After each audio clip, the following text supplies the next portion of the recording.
Alright, it's that time once again. We made the promise and it's time to come good, because Kaiju Creative is finally returning to Japan, and this one is gonna be epic. Should I practice that gopher stance?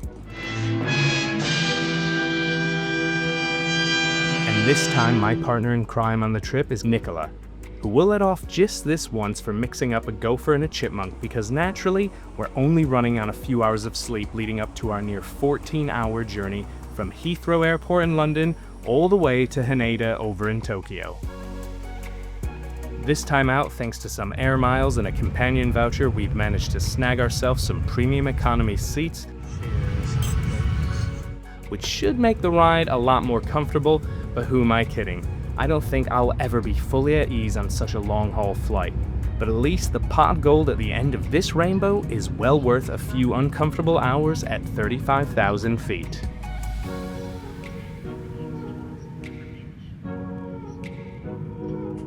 And while I was lucky enough to visit Japan twice in 2024, I'm still far from an expert on the country itself. But still, I've been prepping for this one for a while now, and I'll hopefully be able to guide the two of us well enough over the next 18 days as we travel around the country with stops in Tokyo, Hiroshima, Beppu, Osaka, and Hakone all on the cards.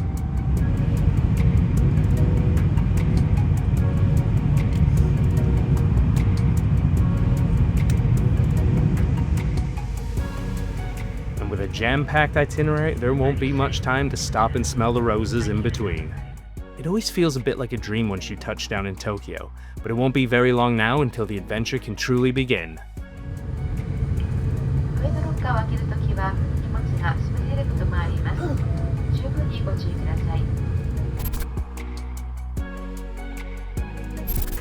Very humid.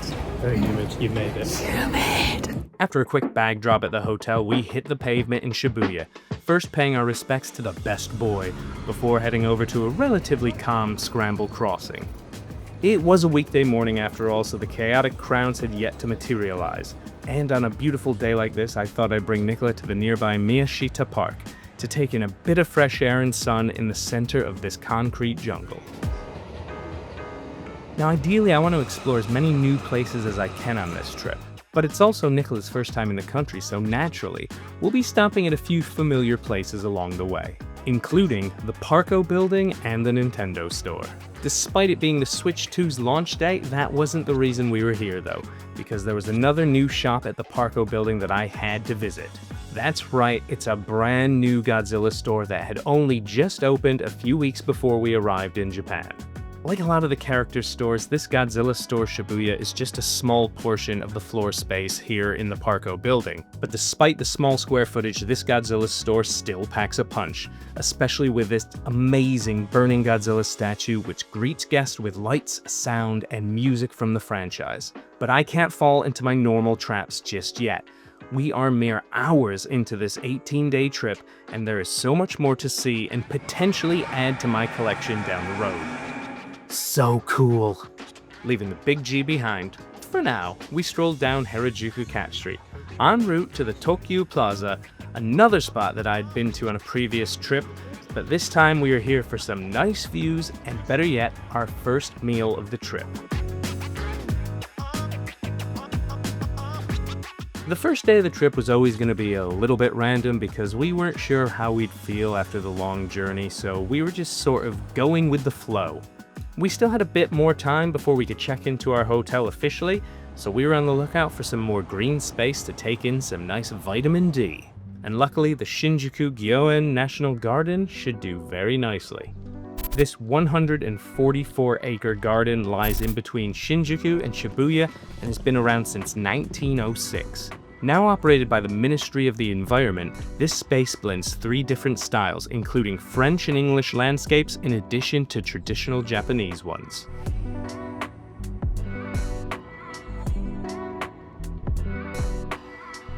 Most of the garden was damaged during World War II, but as the country recovered, so did the garden as it reopened to the public in May of 1949. Visitors do need to pay a small fee to enter and take in the beauty, but it's well worth the small sum for such a well-maintained space. But hey, look at the time. We gotta get to the hotel, check in, recharge the batteries, and get ready for our first night in Tokyo.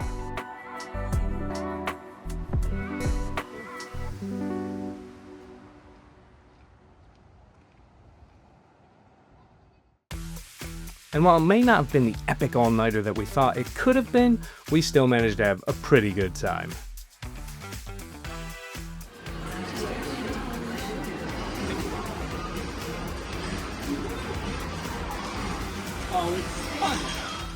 Despite my poor form at the UFO catchers. Kanpai.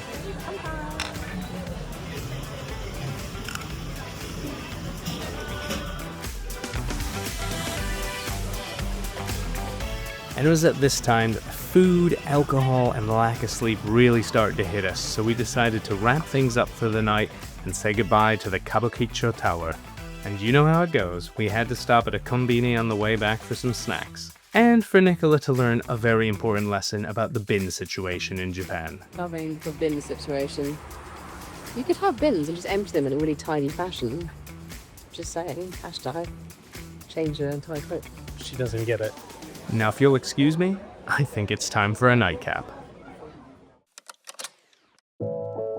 It's our first full day in Tokyo and we're hitting the pavement early. Now, like I mentioned last time, this trip is going to be a nice mix of old and new sights as I try to guide Nichola around Japan. And stop number one on this day was the iconic Tokyo Tower, a spot that Adam and I hit up on my first trip to Tokyo, but it is always worth a visit. Sadly, we weren't able to head up the tower, but the famous landmark always stuns amongst the Tokyo skyline, especially on such a nice day. Tokyo Tower. Rubbish. Rubbish in the bin at Tokyo Tower. We tried to go up, but you can only take the stairs on the weekends.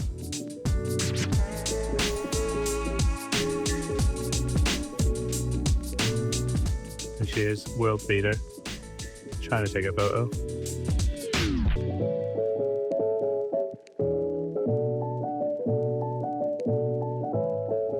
What do you think of the Tokyo Tower, Nichola? It was lovely and orange and red. There it is. It was very, very cool. Where are we going? Where are we going next? Oh. More excitingly, the Godzilla art. The Godzilla art, yeah. But Uniqlo first. Uniqlo. Let's get some clothes. Strong second. There we go. And there's the tower. Bye-bye. Bye-bye, tower. With the iconic tower firmly in our rearview mirror, we continued on our way, journeying toward another location I had a bit of familiarity with.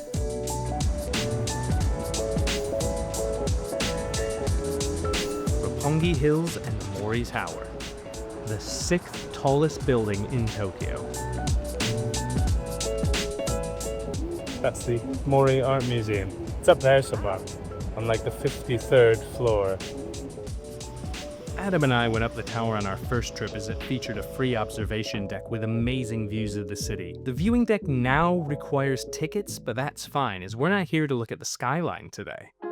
No, because up on the 52nd floor of the tower lies the Mori Art Center Gallery, and most importantly for me on this day, Godzilla the Art.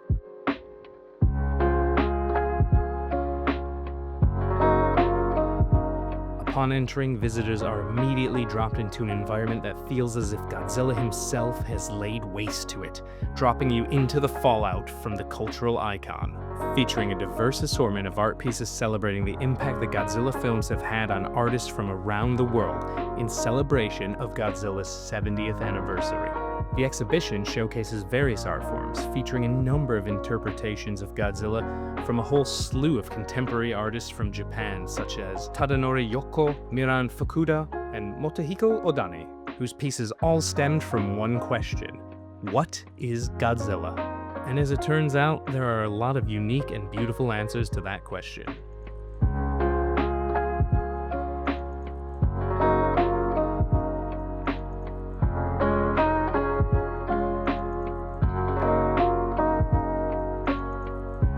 If you're into cinema, obsessed with fine art, or just straight up worship the King of Monsters, this exhibition ticked all the boxes.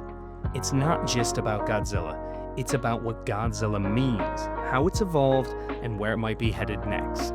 It was the chance to see the Big G not just as a monster, but as a living, shifting symbol of our times.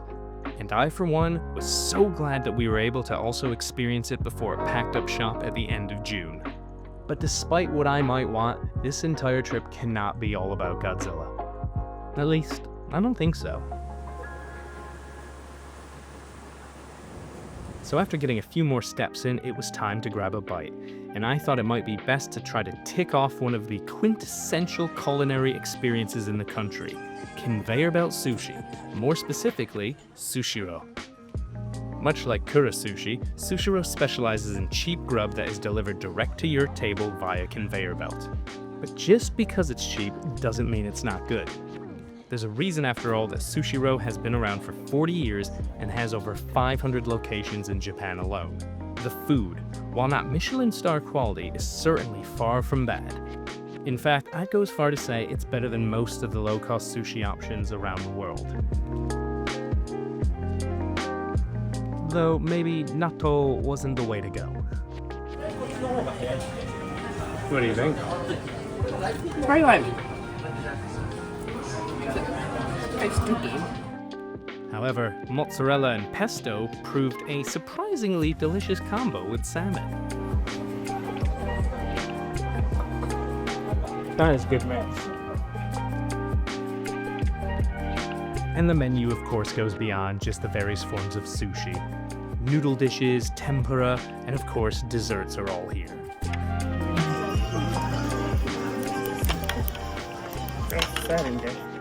And yes, we got a lot of food on the day, including alcohol. And it all came out to right around 20 quid or 27 US dollars. While some may turn their nose up to the idea, I think you can't go wrong with a visit to Kura or Sushiro for the experience as much as the food itself. I got a really good one. What, the best one, the brown one? Still battling jet lag, we decided to head back to the hotel before it got too late, as we'd have to be up very early the next day to check out something I've been wanting to do here in Tokyo for a very long time.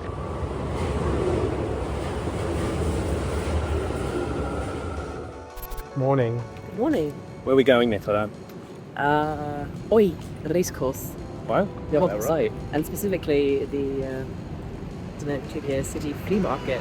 Is that Biggest flea market in Tokyo? exciting? Getting some bargs.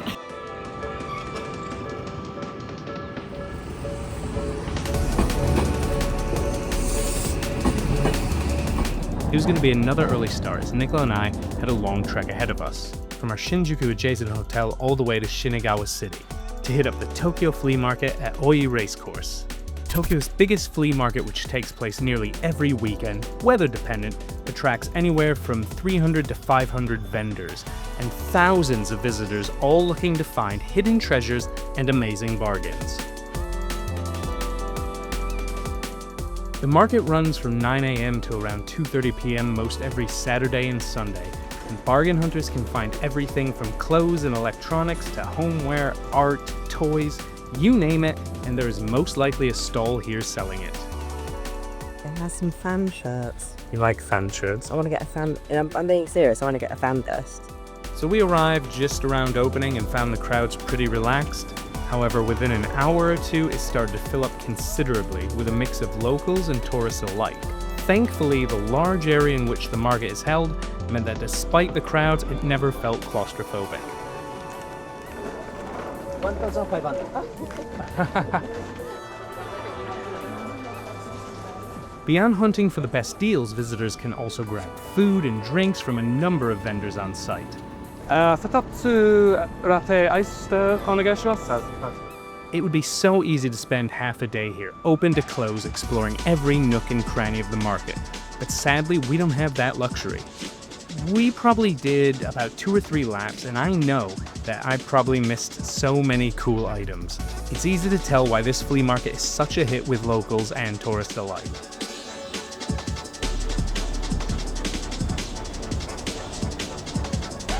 And I'm not sure if it was FOMO over not having bought anything yet, but this tiger mask vinyl bank stood out amongst hundreds of other colorful collectibles all vying for my attention.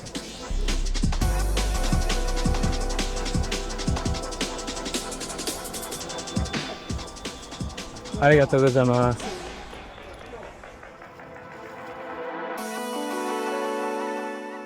You happy with the flea market? Yes. Did you get something special? Oh, many things. Something that will bring you great joy? Yeah.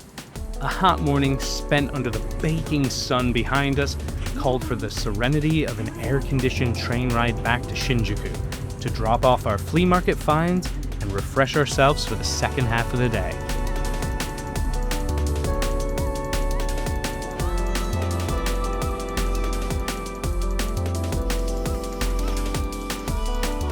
Come back to the hotel now with Family Mart. And the most important thing is in that bag, Nichola. Yeah. The first egg sandos of this trip. Family tiki. And family tiki. I can't believe it took this long, but past Frank was on the money, and a well-deserved konbini lunch was just what the doctor ordered.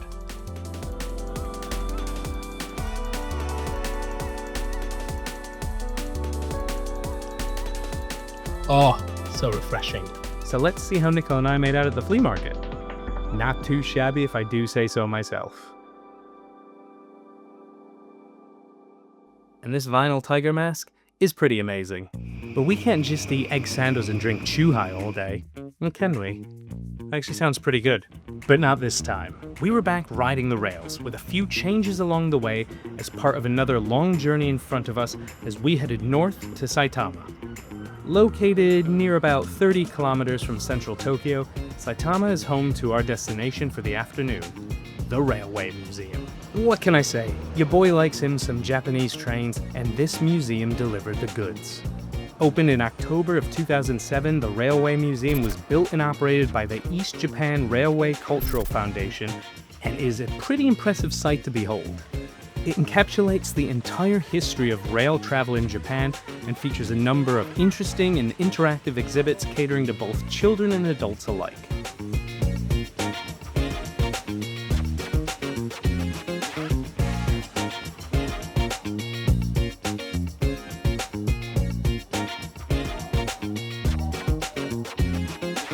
Want to know about the history of Ekiben or train bento boxes? This place has you covered. Or how about the history of trains in cinema? Yep, they've got your back.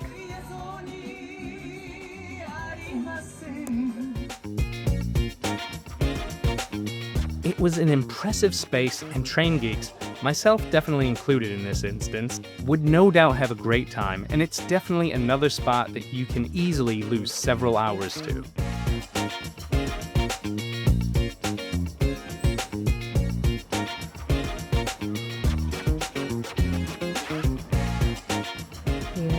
Grape juice can be fuel. You finally have sat on a train. Yeah, finally. Oh my god, what it feels like to sit on a train. The museum features a large collection of previously used train cars, including steam and diesel locomotives, as well as retired freight, passenger, and even Shinkansen cars. Most of which can be viewed from a number of angles, including underneath as well as inside. What's back there? It's just theme park books / some kind of secret room.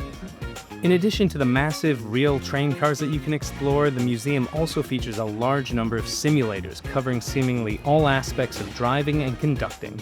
And as you might have guessed, these can be pretty popular, so reservations are definitely a good idea. The building itself is situated right next to a number of active train lines as well, allowing visitors some great views of a number of different lines passing by. My only regret was not planning it ahead of time. In a trip like this, in which most activities were booked and locked in well in advance, the occasional random stops such as the Railway Museum can prove difficult to get the most out of it. But that just means I've got an excuse to come back one day. For now though, Nichola and I were headed back to Shinjuku, via a pretty fantastic train-centric shop. The handle thing. Did you get a handle? I don't know why. I just love the triangle shape. It's great. Oh, that does not survive. That That is what we call in the industry a beauty. This big boy was in a hurry, and so were we, as the sun was starting to set and there was another familiar spot I wanted to hit up. 3, 2, 1. That's right, we're back at the Tokyo Metropolitan Government Building for their nightly projection mapping show, which I checked out during Trip 2. But this time out, there were a few new additions to the show, including the amazing Tokyo Godzilla segment.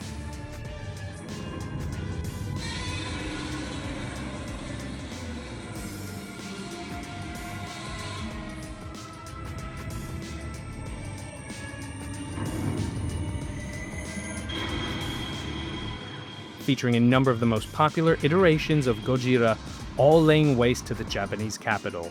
Capped off with the Oscar winner himself, Godzilla -1.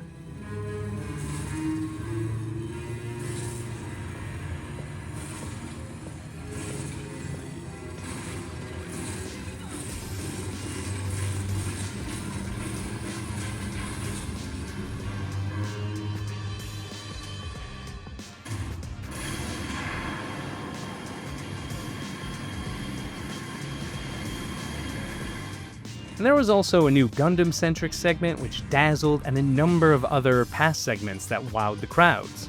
I've said it before and I'll say it again. If you've got yourself a bit of free time in the evening in Tokyo and the weather is playing ball, be sure to hit up this nightly show. It's a great time out, and better yet, it's free.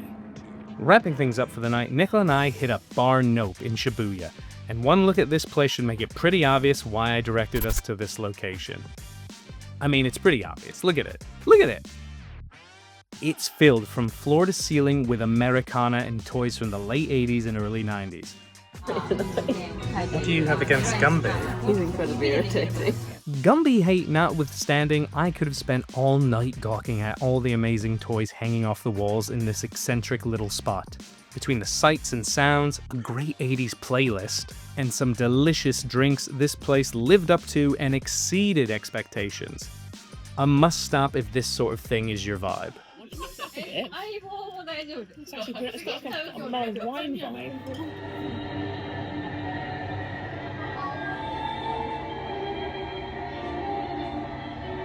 It was excellente, Ambassador. But Nope would get a yes. No spaghetti, hell yes. A hell yeah.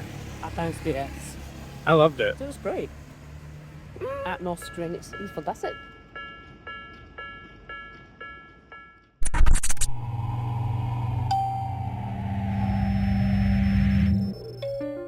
Day 4 has arrived as our Tokyo innies wanted to head outie. Nichola and I sent our suitcases to our next destination the previous day, and armed with just our wits and rucksacks filled with essentials, we made our way to Tokyo Station, as it was time to leave the world's most populous city behind us with a trip on the Shinkansen in front of us, as our next destination was Hiroshima. The trip would be a long one, as the Nozomi 25 train would take around 4 hours to reach its destination. But of course, we came prepared for the journey with Eki Bens, and more importantly, Eki beers in tow.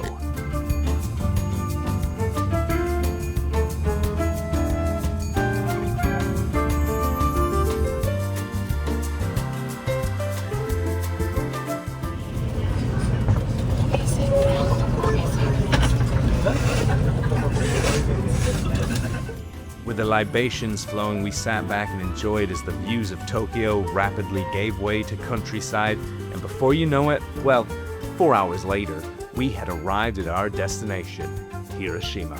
With a population of over 1 million people, the city remains one of the most populated areas in the country, nearing the top 10 in total residents, a massive achievement following the devastation felt after the tragic atomic blast back in 1945. But for now, let's focus on getting to our hotel at the Hiroshima Hilton. And without becoming a hotel review video, I'll just go ahead and say it was a pretty spectacular stay, complete with a delicious welcome treat. What are these? Complimentary sweets But from Hiroshima Special. special. Behold. Oh. Variety. They feel a bit squishy, a bit like mochi. I'm guessing there's some red bean paste involved here. Let's have, what's this one is? Cake. Oh, it's very soft, isn't it? Mm. Oh, it smells very sweet. Mmm. It is chocolate. Might be some of the best food we've had yet.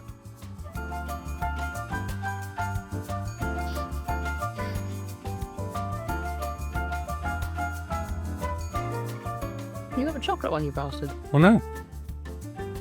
But we'd head back to the station for a must-stop, our first Pokemon Center of the trip.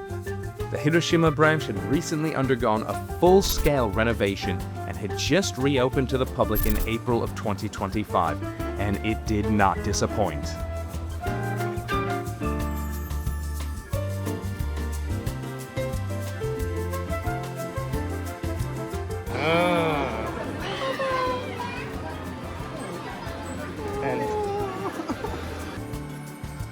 From the absolutely epic shiny Gyarados welcoming visitors to all the exclusive Hiroshima merchandise, this Pokemon Center might have been my favorite yet.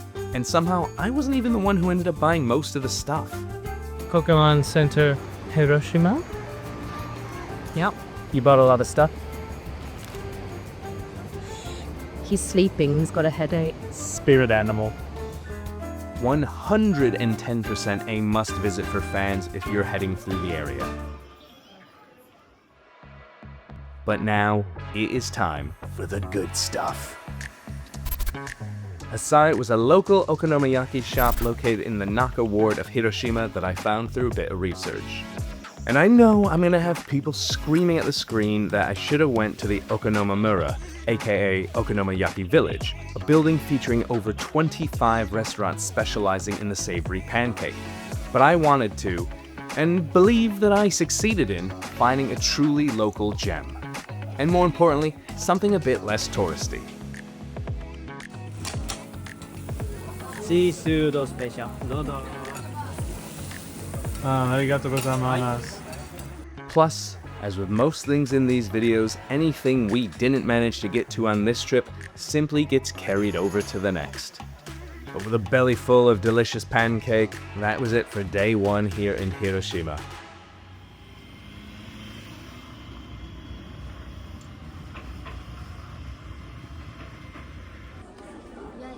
I could just have a little one and then see if there's other ones in other stores. It's a really hard decision between all the stuff. And day two in Hiroshima was one that I wasn't quite ready for. A day in which Nichola and I would be coming face to face with the terrible legacy of one of the worst acts of war in human history. The Hiroshima Peace Memorial Museum was originally established in 1955 and is dedicated to documenting the atomic bombing of the city during World War II. The museum itself is part of the Greater Peace Memorial Park, and it's located on an island separated by the Hon and Motoyasu rivers. Since renovation in 1994, the museum is divided into two sections. Part of the old museum, the West Wing, is concentrated on the damage of the bomb, focusing on materials worn by bombing victims, damage to various structures, the destruction caused after the blast, and the terrible effects of lingering radiation. While the newest edition, the East Wing, focused its attention on the history of the city prior to the bombing, the development of the weapon itself, and the lives of the citizens during the war and after the bombing.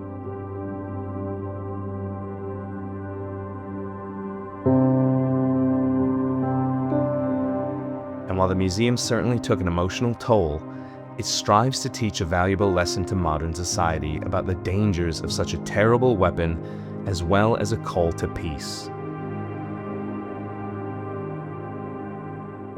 Outside the walls of the museum is the Peace Memorial Park, which was built where once stood the city's busiest commercial and residential districts. The park contains further reminders of the cost of the war itself, including the Children's Peace Monument, dedicated to the memory of children who passed away as a result of the bombing.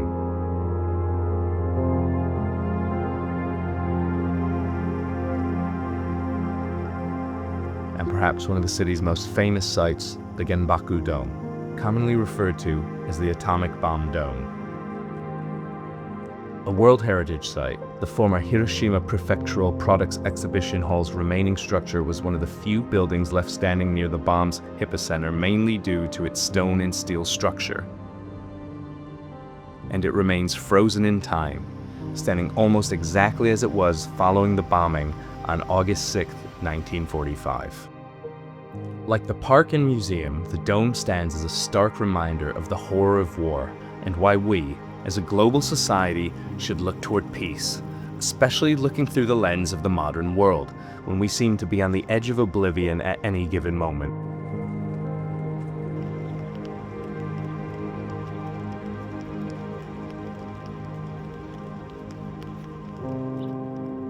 It's an experience I won't soon forget.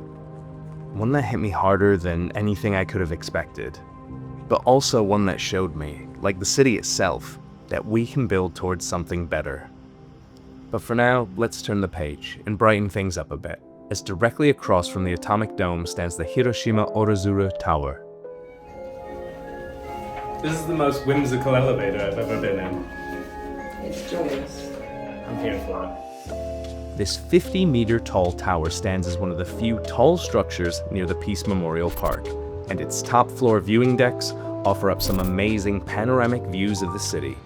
Opened in 2016 after being renovated from an office block, the tower houses interactive multimedia exhibitions as well as a showcase for local artists. And one of the standout elements allows guests to try their hands at creating their own origami crane, which definitely took a bit longer than I expected.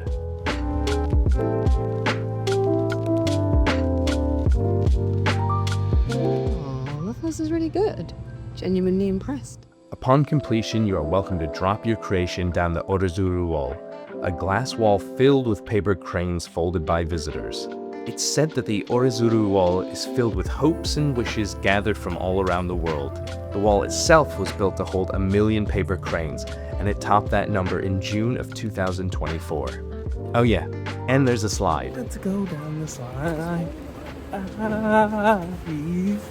Oh.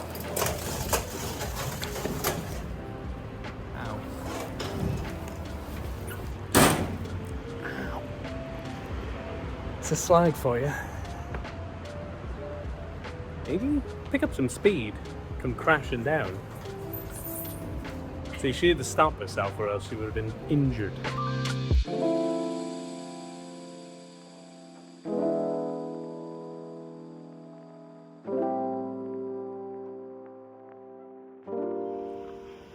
This is the actual highlight of not only this holiday, possibly my life.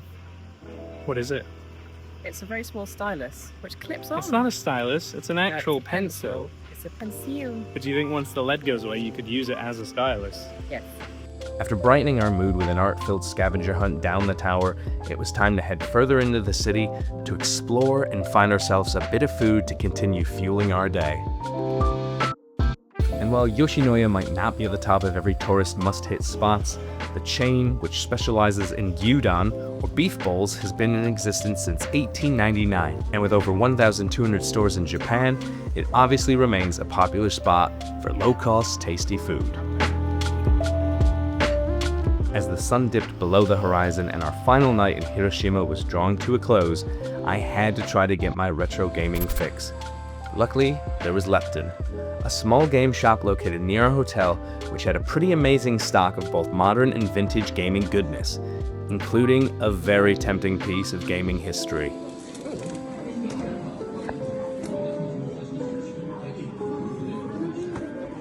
It's a bit too much for me to drop.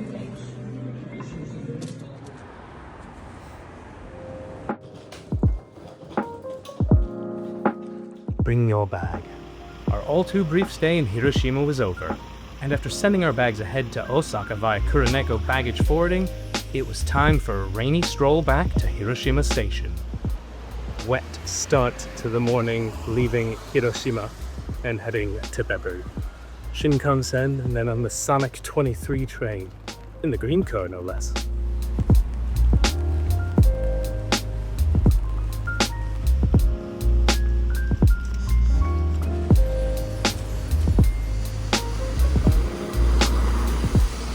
Before we took off, we had to spring for a few more delicious treats from Nishiki Momiji. The same spongy momiji we got as a welcome gift at our hotel, and trust me when I say, they didn't last long.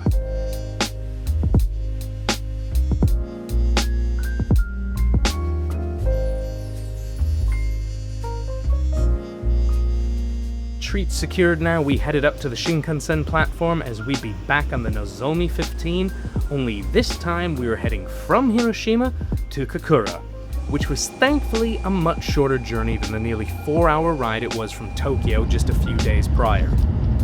After a quick platform change at Kakura Station, we were on the Sonic 23 train and in the green car, complete with an amazing view through the conductor's cabin. Just look at this boss.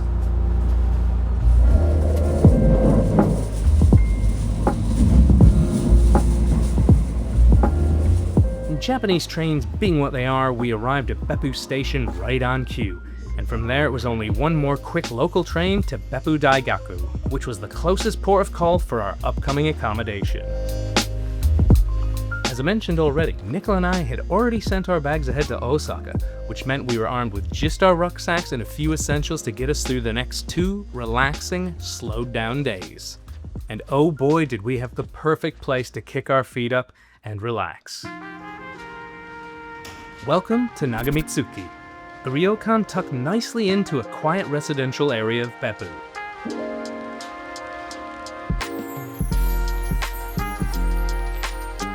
And the experience of our traditional Japanese-style room definitely exceeded our expectations at every turn.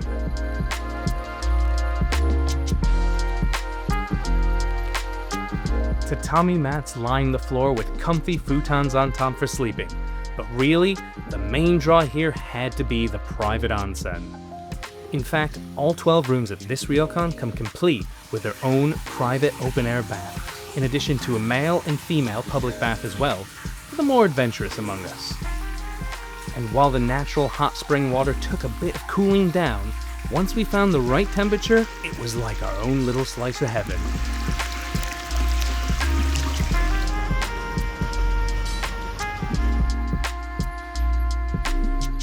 And after a quick, relaxing dip, it was time to get dressed for dinner. In the yukata, and went for a dip. Now we're gonna relax a bit, and then we're gonna have a nice meal. It's going to be lovely. I hope. Should be. There's nothing to worry about here, Frank, because the multi-course dinner at Nagamitsuki was an all-timer. Plate after plate of amazing food was served to us throughout the early evening, each more delicious than the last. From local delicacies to Japanese favorites with their own unique spins, the chef here is truly a wizard when it comes to crafting their courses.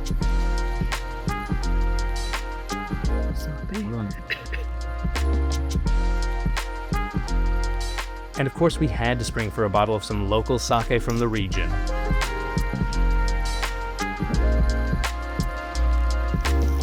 This Wagyu beef, words cannot do it justice.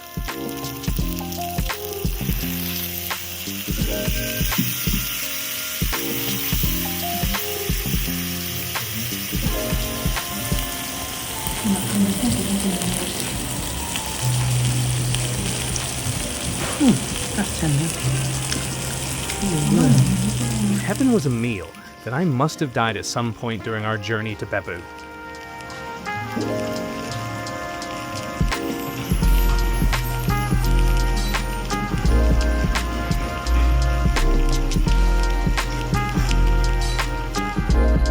And what kind of dinner would be complete without an absolutely delicious dessert?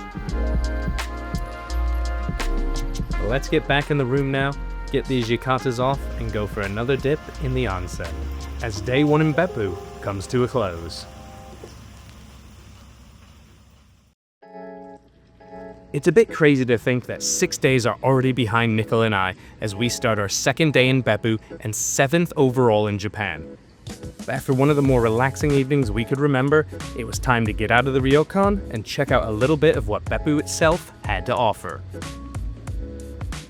And after a short walk from the ryokan, we went from Beppu Daigaku Station back to Beppu Station, which was in the heart of the city itself. And like most things in Beppu, even the station featured its own hot spring.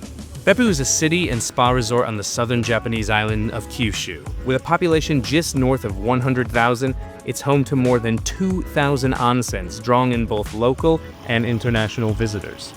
Here in Beppu. walking around Beppu. One of the first things we set out to find in Beppu, right in the heart of the downtown area, was the Yayoi Tengu. A mythical creature known for its long nose, this Tengu statue has become a symbol of the city and certainly contributes to Beppu's unique charm and cultural significance. After visiting our long-nosed friend, we continue to wander the eerily quiet shopping streets of Beppu. I mean, look at this. Even the animals know how to relax around here. But the show must go on as we continued our stroll down near Beppu Tower. This 100-meter tall tower was originally completed and opened to the public in 1957 and even featured in a Godzilla movie.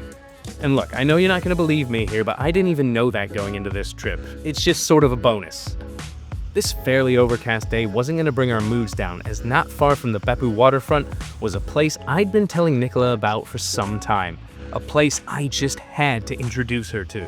That's right, Don Penn himself welcomed Nichola to her very first visit of Don Quixote.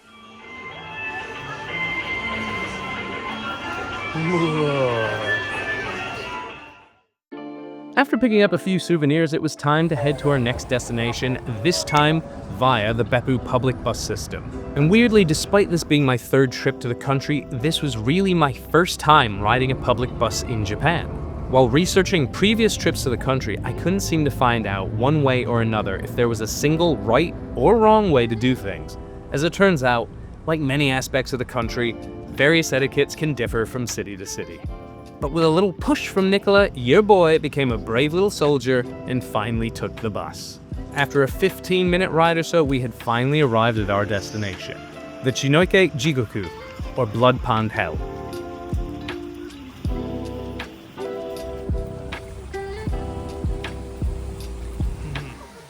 One of the hells of Beppu, it is a nationally designated place of scenic beauty.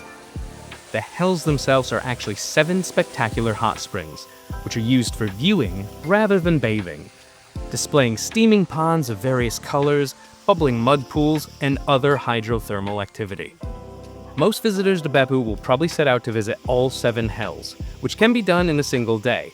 But with a very tight schedule, we decided to pick one that was both easily accessible and the most visually interesting to us. We made our own way to this hot spring, but there are numerous options for visiting some, or in fact all of the hells in a few short hours, with various bus tours that include travel and admissions. I can't help feeling like we arrived in Beppu a little bit unprepared for all of the options on offer, as we believed we would spend most of the time, if not all of the time, relaxing at the ryokan. But looking back and knowing now just how much there is to see and do, it certainly is a place that I'd love to come back to someday. But as for this trip, our time out and about exploring Beppu was quickly coming to a close, because as the early evening began to set in, we wanted to make our way back to our accommodation for the evening, for a quick soak before another amazing spread of food that would be put in front of us. I mean, it seems like we had barely recovered from the knockout punch of dinner the previous day, and night 2 in Nagamitsuki wasn't about to go easy on us.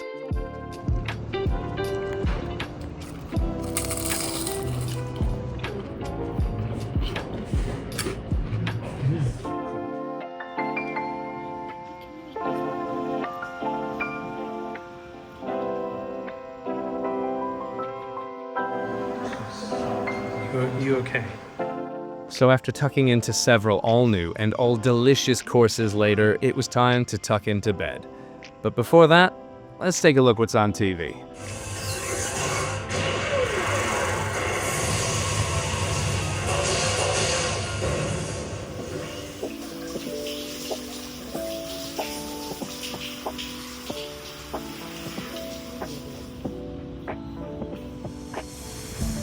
After a quick dip to start the day, it was time to hit the rails yet again, as we departed Beppu via the Sonic 23. But before our Shinkansen, a quick stop at 7-Eleven was in order to collect tickets for this evening's entertainment. Before long, we were back on the bullet train and on our way to Osaka. And of course, we had to have some Shinkan snacks for the journey. Luckily, beyond collecting tickets, the 7-Eleven also provided another opportunity to pick up an egg sando for the hour and 10-minute journey between Kakura Station and Shin Osaka. Yamamoto.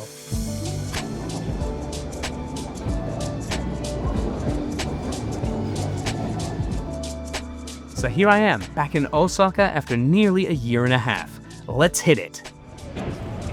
No smoking, no food, no drink. No Where are we? smoking. Smoking? Oh my god. We've made it to Osaka. We have. Okay. It's warm. There's a man up there with fake heads and hairs doing his stuff on the Rockfield private salon. His Rockfield salon. Alright, let's go find our hotel, but more importantly, then let's go to baseball. Yes. Baseball. I had some great memories from my first trip to this sprawling metropolis, which is exactly why I wanted to introduce Nichola to not only the city, but also to my boys, the Oryx Buffaloes. Show me your product.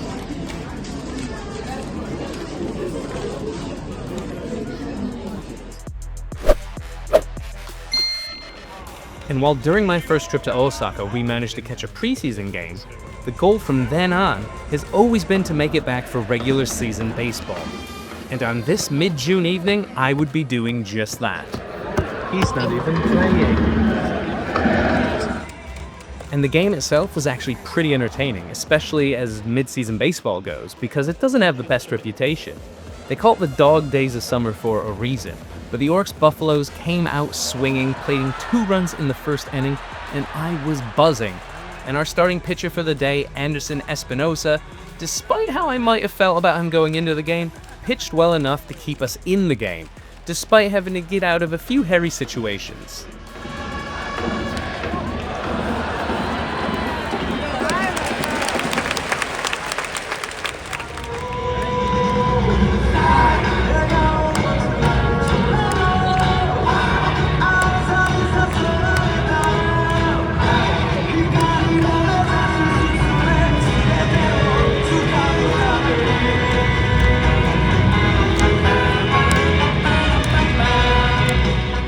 Hyped up now after hearing the stadium cheer on the team with their 7th inning rendition of Sky, the game was entering its final stages, and no amount of enoki mushrooms could calm the crowd down as the Buffaloes called on their closer to put the game to bed, Andres Machado.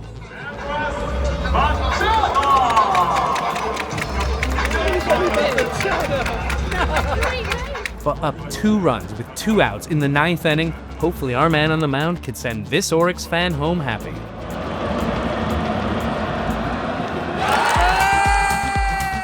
Job done, and the party at the Kyocera Dome was just getting started. I mean, seriously, the post-game celebrations for a regular season baseball game in Japan were a spectacle all their own. Equal parts a celebration of the team's hard-fought victory, as well as an excuse for the hometown fans to get their glow sticks out, crank up the tunes, and go rave mode. Big win. We needed that win. Having been to a fair few MLB games over the years, I can say that, at least in the Buffaloes' case, the post-game festivities were certainly pretty epic, especially if they do that on the regular. And most of the hometown fans stuck around to enjoy themselves and bask in the winning vibes.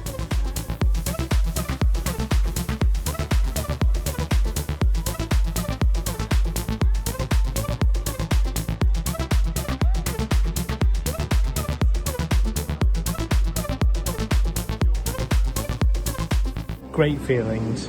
Needed that win. Got the win. Lost yesterday. Got the win today. Climbing back up those standings. Go Oryx. The Buffaloes. Espinosa, he came through. Machado, he came through. 2 people I had little to no faith in, and yet they came through. The old man who sat next to us, MVP. The ladies that sat next to us, they didn't really bring much to the table. But the music, fantastic as always. We'll sing Sky at karaoke. I've had enough. And while we might not be returning to this Osaka-based arena to see the Buffaloes this time out, that doesn't mean we're done with Oryx this trip. We call that a teaser.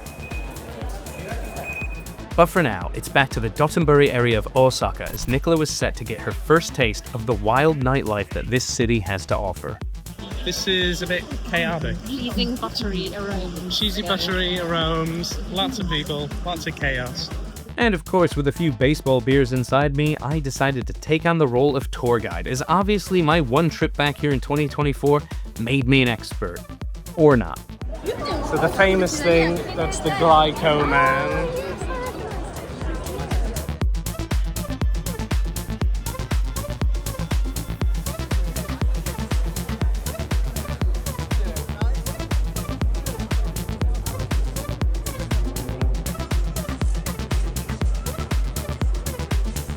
As another step-filled day was approaching its end, it was time to grab a little bite to eat to see off the evening. Tokiwaite is another chain that I had seen filling my feeds with promises of affordable meat and bottomless lemon sours. And while we held off on the drinks this time, I can certainly say that the meat lived up to the promises.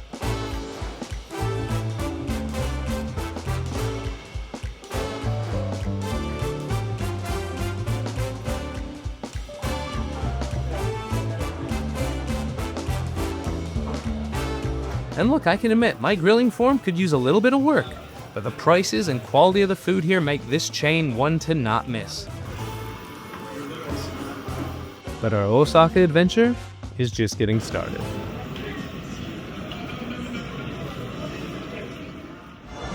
Not right now, no, you want to go during the day. Maybe not even during the day. I think I'd rather go to any other one. Day 9 began with a 30-minute or so train ride into the capital city of the Hyogo Prefecture, Kobe. Japan's 7th largest city was bustling with activity from the get-go, and Nichola and I were keen to discover what hidden treasures this port city had to offer. First up was going to be a quick stroll through Nankin Machi, otherwise known as Kobe's Chinatown. This area dates back to 1868, when Kobe's port first opened to foreigners, and Chinese immigrants made the area their focal point. And it is now considered an important part of Kobe's identity. But a bit further along, we'd find one of the main spots we wanted to check out on this day, Kobe Tower. Opened in 1963 and having gone through recent renovations that completed in April of 2024, the tower is one of the major landmarks in the city.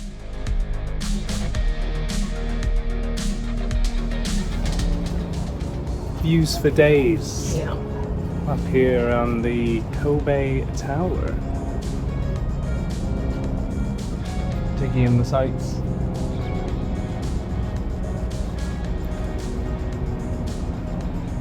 Can't use an umbrella or a selfie stick because could go right over.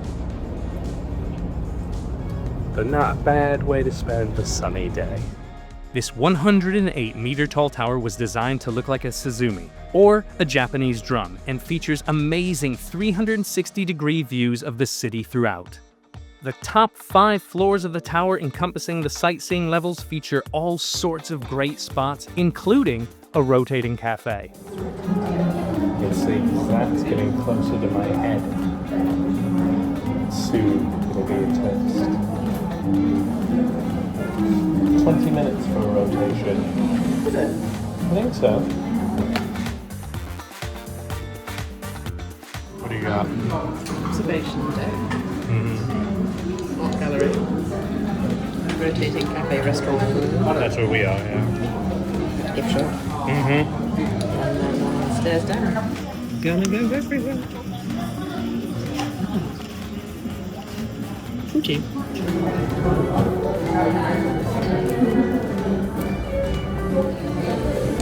It was a very good combination. The combination of flavors, that's what I'm here for. Yep. And strawberry, who doesn't love strawberry? And another level features a small museum of light whose theme is based on brilliance. You could sort of think of it as like a mini Team Labs that's a few hundred feet in the sky.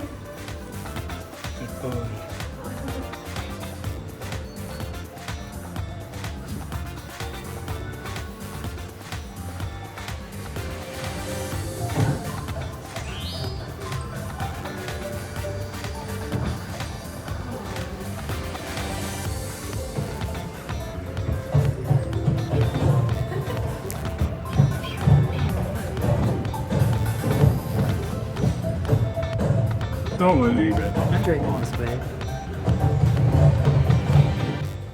We didn't really know any of this info going in, and we were actually pretty blown away by all the experiences Kobe Tower had to offer guests. And apparently I'm a big tower guy now, and Kobe Tower definitely deserves top ranks for its unique design, breathtaking views, and all the fun to be had within. But it was time to move on, across the harbor for a little retail therapy. And Nicola's eyes lit up when we came across a branch of Dongari, the official Studio Ghibli store chain across Japan.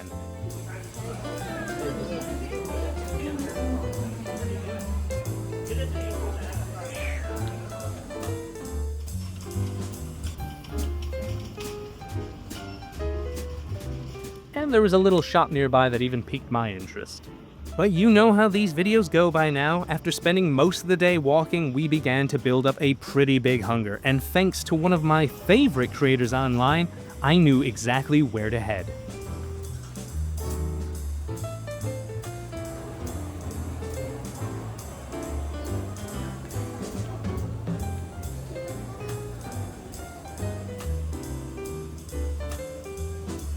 Under this busy shopping street in Japan, there's over 80 hidden restaurants, and I'd like to try every one of them. We're out of our comfort zone and going in completely blind, and while we won't be ranking them on a tier list, if we had, I'd imagine Tonkatsu Nagatain would be toward the top. It's pretty big. Hand for scale. And the beers weren't the only thing that were big, because look at the size of this succulent fried pork cutlet. The tonkatsu meal set included all the trimmings, and it should come as no shock, but it was a meal that filled us up and left us with a warm and fuzzy feeling inside. Fried pork wasn't the only thing this shopping plaza had to offer, as up from the underground levels was another retro gaming paradise just waiting to be explored. This is Ojamakan Sanomiya, and besides having the latest releases, it also comes packed to the gills with retro gaming treasures. And trust me when I say, I could have spent hours going through every inch of this store, but hours we didn't have.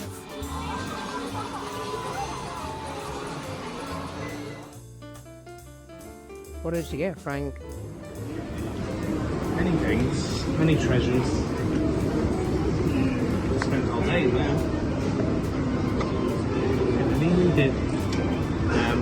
I need to put these in my bag. And goods acquired, our time in Kobe was coming to a close.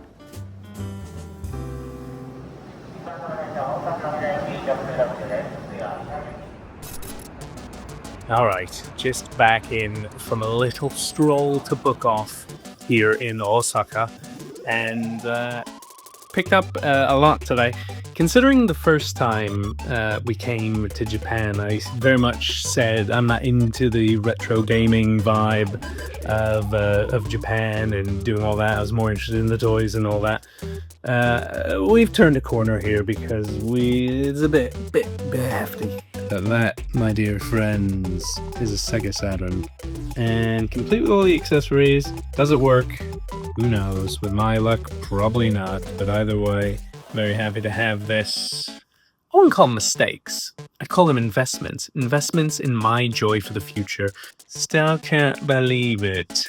But I love it. I love it. Oh yes, here we go.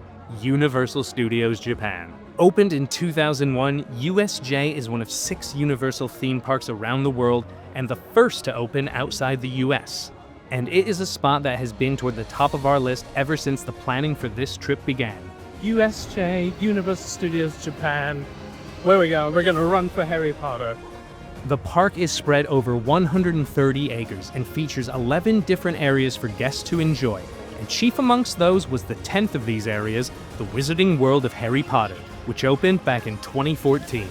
And while I've never been to the Universal Orlando equivalent, I have been to the version in LA. And it's a fairly similar experience, but that's not to say it still isn't a magical feeling entering Hogsmeade on our way to Hogwarts Castle, and our first ride of the day. As a result, Nichola, only a 10-minute wait. I know. Wait longer than that to buy Tic Tacs at Asda. Yeah, for the first ride of the day. My feet are soaking wet already. Well, if you will wear a mesh goat shoe. Alright, that's who would cut that. Don't expect to see much in the way of ride footage here, but needless to say, Forbidden Journey is an amazing experience and a great example of how far theme park rides have truly come.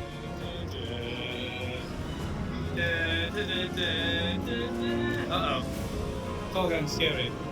But with only one day at USJ, there would be no time to waste, so we quickly left the magical land of Potter behind and made our way across the park, passing our old friend Bruce along the way as we bypassed one Spielberg IP for another.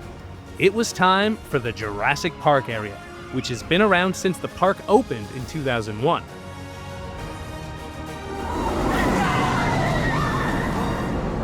And our first stop in this paleo paradise was the flying dinosaur. I didn't know much about this one coming into this trip. In fact, based on the name, I thought it was more of a kid-oriented attraction. Boy, was I wrong. I'm a bit scared of this one. This 2016 coaster is actually the second tallest flying coaster in the world, reaching a height of 46 meters, and joint fastest, reaching speeds of 99.8 kilometers per hour. It is generally considered amongst roller coaster enthusiasts as the best flying coaster in the world, and for good reason. This thing is insane!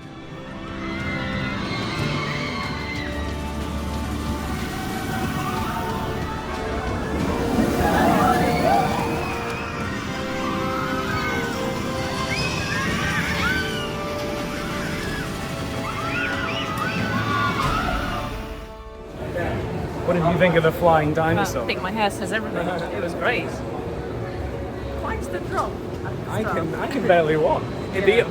I've never gone upside down like that in a roller coaster before. No, I didn't know what was going on at the time. We were over a restaurant, we were able to see, I don't know what's happening. Should we have a look at our pictures? Sure, yeah. Barely able to walk after my first roller coaster ride in close to a decade, we recovered by checking out some iconic sights before making our way to one of the rides that the park opened with, the aptly named Jurassic Park the Ride, which our Universal Express passes would greatly assist with the riding of. This water-based attraction is a mirrored version of the Jurassic Park River Adventure in Orlando, which itself was based on the original version which opened in Hollywood back in 1999. It's another ride I've had some experience with, having gone on the Orlando one years ago, and while I knew what to expect from the ride itself, I had no idea what the weather had in store for us. As the second we sat down, the heavens opened up.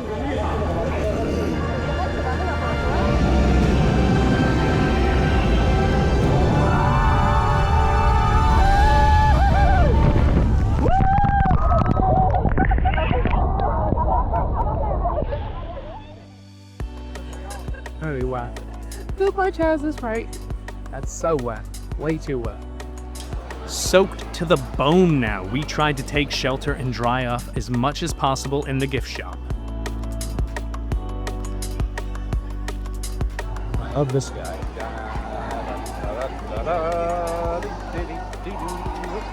Which we followed up with a quick trip over to the Discovery restaurant for a bite to eat and, more important, a dry place to sit.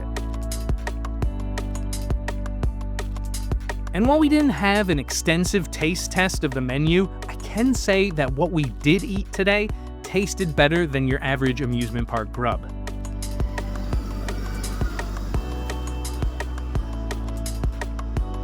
What do you think of the little cake? There's little drops on it. Very wet start.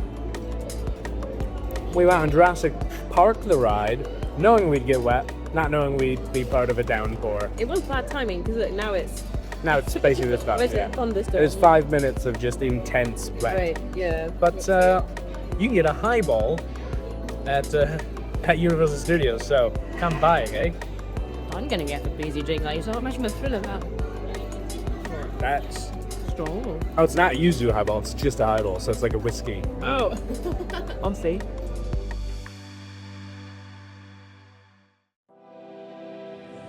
That's Bob, I think. Or that's Bob. They all might be Bob. Do you want to go on Minion Mayhem? Where? Right there. What's the queue? God, 30 minutes, mate. Oh no, would it be good, mate? I'm not against it. We'll see a show. See what all the hype is about. Why are we in the big space? Minion Madness. Why are we riding a Minion ride at all? It's its natural ride. We might be subjected to tilts and jolts. Tilts and jolts, those are two of my favorite things. Do you have any of the following additions? I picked up those flowery bases. That is Nicola's default. That is what That's her posture. After an unplanned manic minion experience, it was off to find our next adventure, exploring the park itself a bit on the way. USJ is amazingly themed, as you'd expect.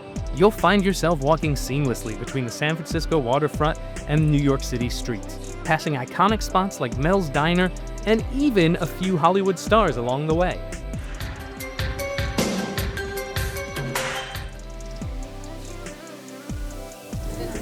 Oh my gosh.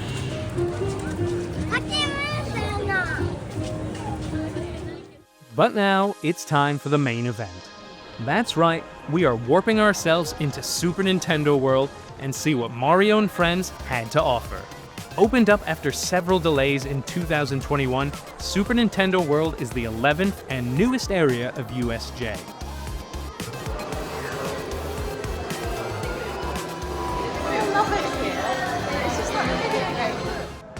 Fully equipped with our power-up bands now, we would be ready for all the interactive fun that the area had to offer. These wearable devices link to an app and tracks various quests that you can complete around the land to earn coins and also secret experiences. And I mean, just look at this place. No amount of cloud and rain could take the shine off of this amazingly themed space. I have seen countless videos and pictures of this place over the years, but nothing can compare to stepping foot inside the Mushroom Kingdom and experiencing this in person. I loved every second of this place. And speaking of those interactive elements, Nichola and I wasted no time in starting to gather up the required keys around the land to earn a one-on-one battle with Bowser Jr.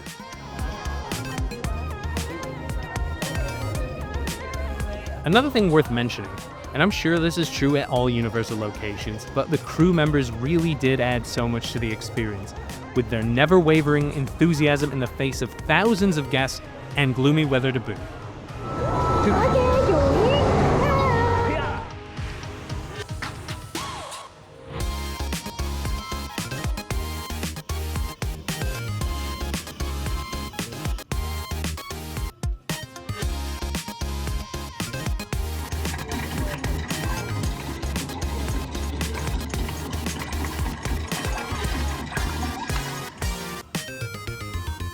More coins and keys added to the pot, and it was nearly time for our epic showdown. Bowser Jr. I just hope we had what it takes to step up to the challenge. Just defeated Bowser Jr. Yeah. And who had the high score? I don't know, some loser called Frank. Did I beat a bunch of children? Did I manage to fling my watch off and hit an old man in the eye? Yes. All that matters is we got those golden mushrooms.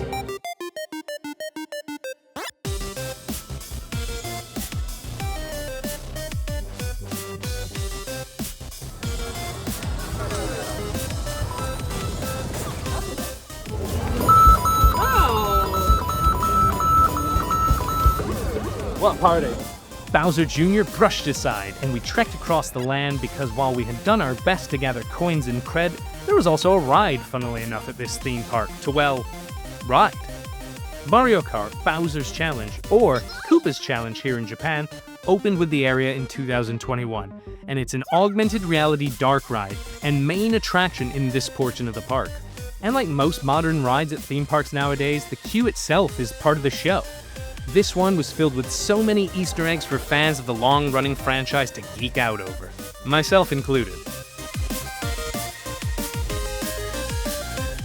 And the attraction itself, another can't-miss experience, and with this being Mario-themed, the ride itself also has some game elements to it. But Mario isn't the only reason to visit Super Mario World. Not anymore, anyway. Because in 2024, the Donkey Kong Country expansion officially opened. And while it's looked as more of an addition to Super Nintendo World, it feels like a fully fledged area all its own, complete with more interactive games and amazing details ripped straight out of the game series itself. Oh my god. It's fucking incredible. My popcorn and a nice sherbet. Donkey Kong Country. Cute as well. This place is amazing. Great, I am loving Donkey Kong.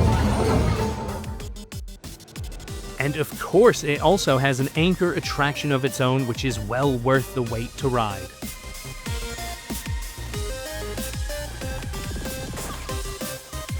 Minecart Madness puts you right in the action as you careen around corners in your cart, blasting through barrels and jumping over breaks in the track as you chase down the golden banana.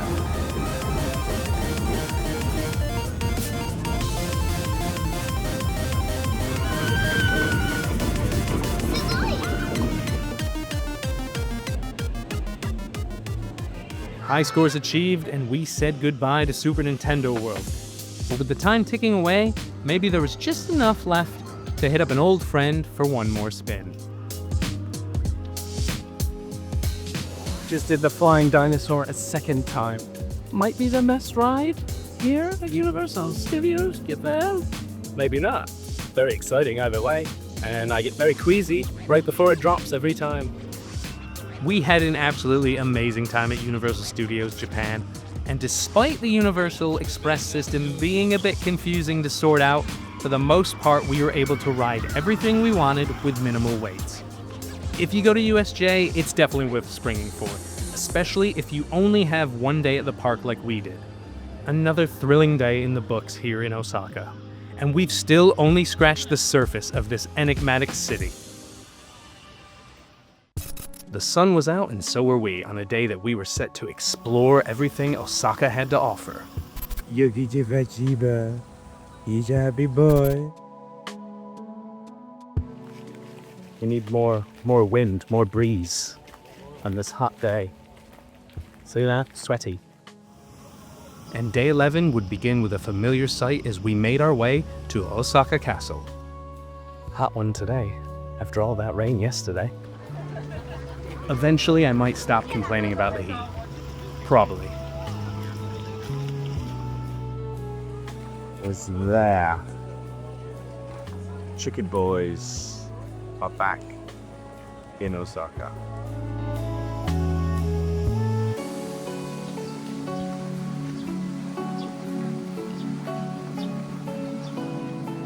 Osaka Castle and its surroundings were looking as breathtaking today as they did during my first visit to Japan back at the start of 2024. And it's hot. And you can't see the sweat patches, but they are there. They're back there, they're down there. Very exciting stuff.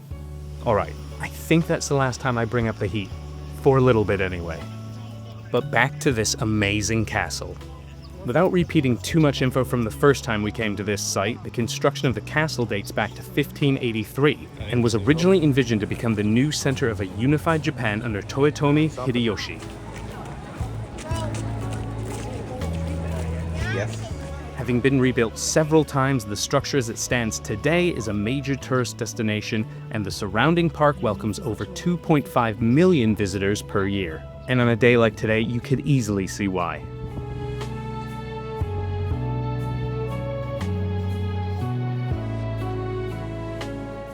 And if history is really your thing, have I got news for you, because across from the castle stands a building which houses the Kyoto Figure Museum. That's right, even in the shadow of close to 500 years of history is a spot to look at all sorts of pop culture collectibles. But I've got to stay strong. We've got a lot planned today, and I can't be dragged down by toys. With the castle behind us, we were on our way to our next destination, and it was going to be another spot that I was already a bit familiar with.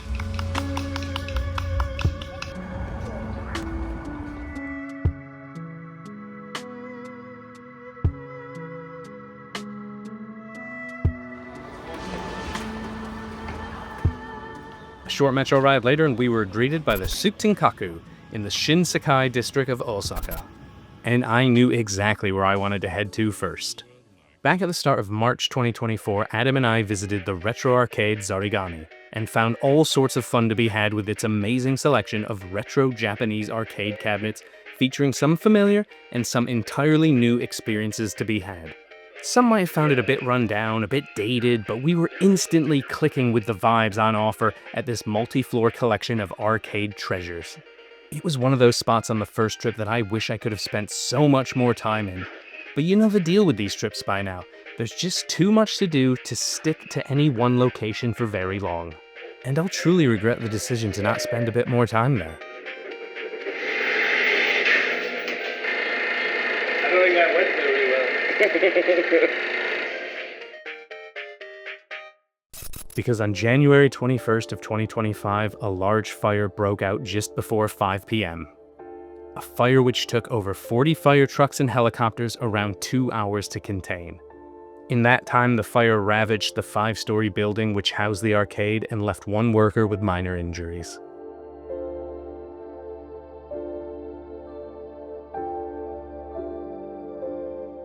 And all that remains now is the charred reminder of what once was. Crazy. So sad. So thanks for the memories, Zarigani. Further on, Nichola and I headed to the Shinsekai district to explore and see what the area had to offer, which first and foremost were more amazing views of the Tsutenkaku. And the streets surrounding the iconic tower were filled with all sorts of amazing shops and eateries, each decked out with amazing signs, statues, and more, all meant to grab your gaze and invite you in.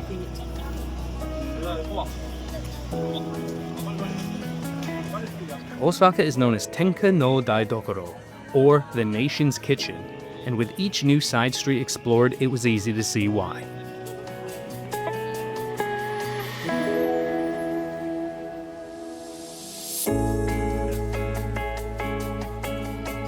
And after a quick bite, I had some unfinished business to take care of, because the last time I was in this area of Osaka, it proved to be too late in the evening to visit the Namba Yasaka Shrine. But today would finally be the day in which I got up close and personal with its famous lion-shaped stage. The original shrine is said to have been founded during the reign of Emperor Nintoku sometime between 313 and 399 AD. But the current form is just a bit more modern, with its famous lion head being completed in 1975.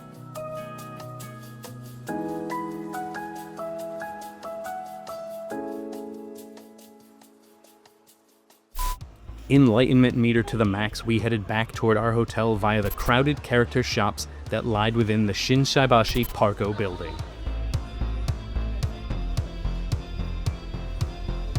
Another massive multi-floored collection of shops that could keep the most dedicated of consumers busy for days. This Parko had all the usual suspects on its dedicated character floors. But look, I'm sure you already know what I'm on the hunt for. The Godzilla store Osaka was another spot I missed during my first trip to the city, and I wasn't going to make that same mistake again.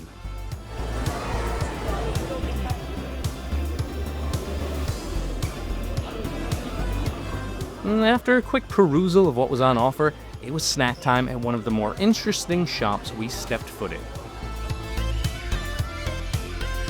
The Fueki Company celebrated its 100th anniversary in 2024 and made its mark as a manufacturer of starch glue as well as other stationery items. What is it going to be, Nichola? Matcha or seasonal peach. Its mascot, Fueki-kun, is a yellow puppy which was created in 1975 and has gone on to become a nostalgic and much-loved character within the country. And here at the Fueki store, you can buy yourself a mascot head, choose a flavor, and get yourself a tasty serving of ice cream. And better yet, you get to keep that head as a souvenir to boot once you've finished your treat.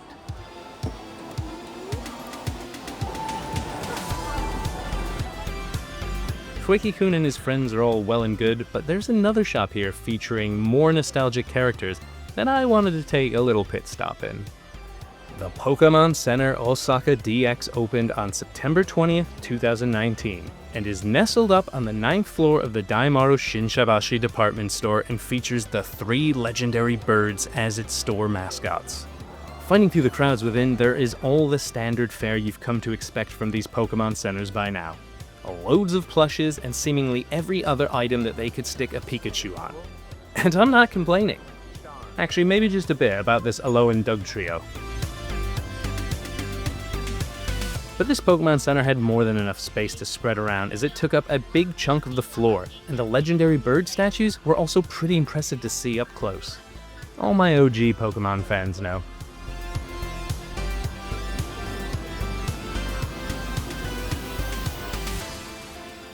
And also, this Osaka branch is one of only 2 that features a Pokemon cafe. However, we weren't after a Pokesnack because back downstairs was another social media hotspot, Uncle Rikuru's Cheesecake.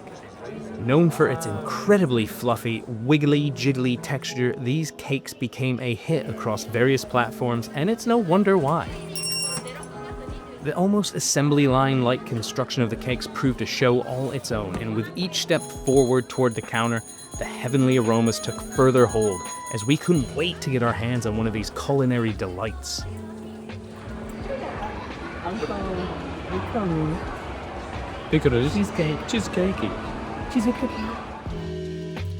Nothing says high class quite like eating Japanese wibbly-wobbly cheesecake in the hotel room with the Donkey Kong spoon because there's no other cutlery. Oh, and using it, that's a clever way. I know. Let's see.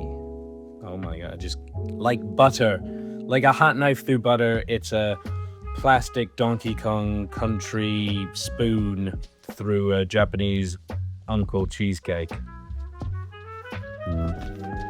Boring. Whoa. It's literally so like... Is it the best cheesecake you've ever had? It's crazy. I don't know. It's not like any other cheesecake I've had. Try a bit. It kind of almost like melts like candy floss in a Oh puddle. my god. That is like nothing I've ever tasted or experienced texture-wise. So what do you have after dessert? We're thinking a little bacon. Thank you. Actually, a trip to the Me Pig Cafe might just put you off bacon for the rest of your life, because you'll be spending the next hour of it getting up close and personal with some of the cutest little porkers around.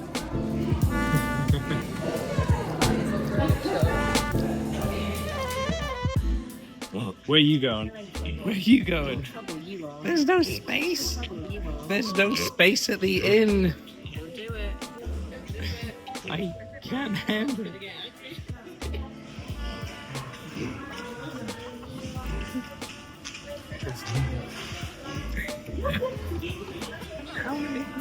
There's so many pigs. This one's just backed up. There are so many of these animal cafes, not only in Japan, but seemingly worldwide. From cats and dogs to pigs and capybaras. The chance to spend a bit of time with these animals is obviously the attraction, but I hope, and it seemed like the case here at Me Pig at least, that the animals have a nice quality of life, spending their day getting fed and spoiled by people from all over the world. This day exploring Osaka was starting to wind down, but a quick trip back to Dotonbori was in order as we look to take on the ultimate tourist experience in the city. That's right, we're going for a trip on the Dankyoe Ferris wheel, aka the Ebisu Tower Ferris wheel. It's a bit shaky. Oh, And we're gonna see how high we go up. you have to start it. It doesn't keep that high. Look at the view of the canal and everything. This is great. You know what they say about gravity, what goes up. Let's come down. If this is the last recorded video of us, it's been a great trip. The world's first oval Ferris wheel reaches a height of 253 feet, with a complete circuit taking around 15 minutes. Pretty We high. are getting up pretty high now. That's how high we are. Just to give you an idea. But we're heading back down to planet Earth now after an amazing day out, with more Osaka adventures on the cards for tomorrow. So how do we follow up a massive day in Osaka? Well, how about another massive day in Osaka? The Osaka Expo ran for 6 months, from April 13th until October 13th of 2025, and welcomed over 25 million visitors in that time, including the two of us. So, Nichola, Yes. it's a very hot day here in Osaka. It's promenading. Promenading here on the largest wooden structure in the world. Probably, I think, the world. I think Probably the solar system as well. Yeah. It's like the rings of Saturn. But yeah, Expo 2025, we have to try to go into some pavilions. We have reservations for one very important one. Which one is it? I don't know, yes. Gundam. But we're going to try to go into some of the other ones. Maybe some of the country ones are pretty good. Yeah.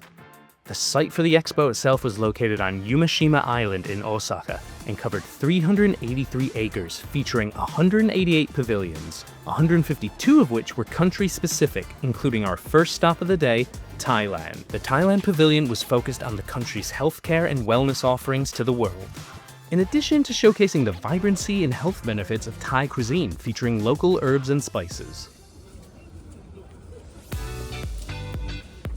We would of course be trying to hit up as many pavilions as possible, but with only one reservation and over 100,000 guests here on this day, we would have to be selective while also being prepared for a bit of queuing. I reckon North Korea doesn't like the fact that South Korea is calling themselves Korea. That's why I was confused. That's why I was like, is it both or is it like... I don't think they work together. The ever-impressive Grand Ring surrounded the entire expo and was built using traditional joinery methods. Its covered area of 61,035 square meters makes it the largest wooden architectural structure on Earth according to Guinness Book of World Records. But more on that later, as we had another pavilion in our sights. It's great because I hate squinting. I don't have to squint now. I couldn't tell if you were squinting because you get this under. Oh, my eyes are wide open. Look, no squinting. It reminds me of the Simpsons episode where there's the escalator to nowhere. So does. Oh, that's funny.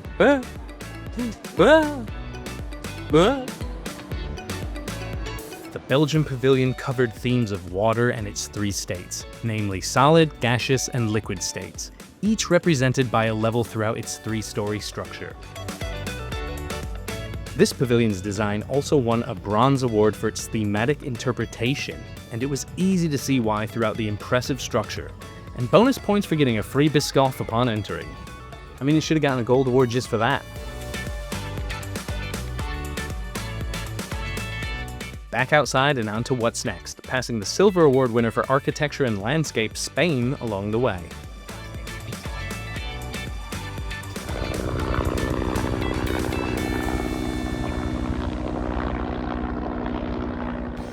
Within the ring lied three distinctive thematic districts, which were dedicated to the sub-themes of the expo, which were connecting lives, saving lives, and empowering lives. It was a truly massive site, the building of which must have been a gargantuan effort, and it truly showed. In our opinion, anyway. But let's get into our next pavilion and see what Indonesia has to offer.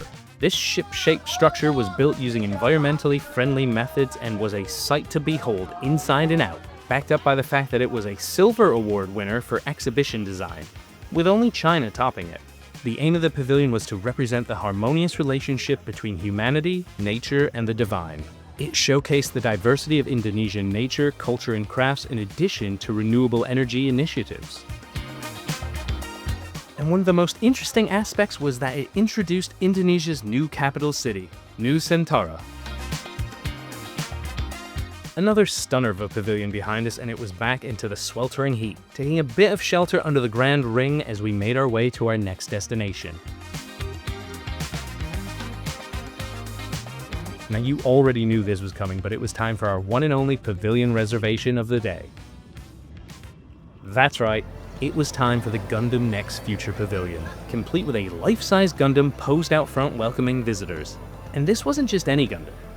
It was the very same Gundam from the Yokohama Gundam base that Adam and I visited in our first trip to Japan, losing the moving features along the way, but it was still here at Expo 2025 nonetheless. That's the range for shade. The immersive experience was designed to visualize a future in which space life and mobile suits are commonplace in the world. I mean, we're talking a fairly fictionized world set within the Gundam New Universal Century timeline, but still, it's a good setup. And I know it may not be in keeping with what the overall Expo 2025 message was all about, but it was a fun time nonetheless. And it was pretty much as close to a theme park ride as you would find outside of USJ here in Osaka, as the pavilion took visitors on a trip up into a space station via an orbital elevator, an experience which was brought to life via massive screens and haptic floor technology. Once up on the Star Jabaru space station, things take a turn as it falls under an attack by an MSN X-17 Xeon Type MA, and it means business. But luckily for all of us who took that long ride up to the space station, the Gundam RX-78 shows up to fend off the titanium terror and even gets a little upgrade along the way.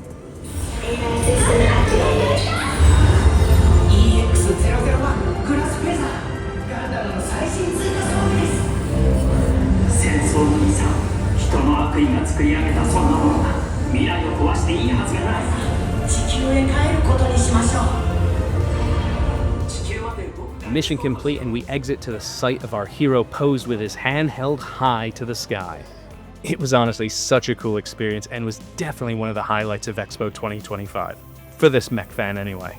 And hopefully I'll have another chance to meet this Gundam down the line, wherever it might end up.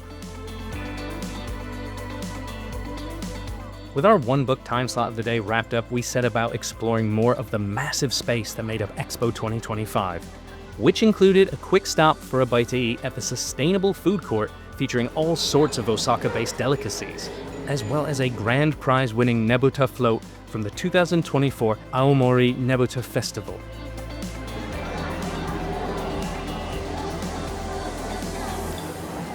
What's your name, friend?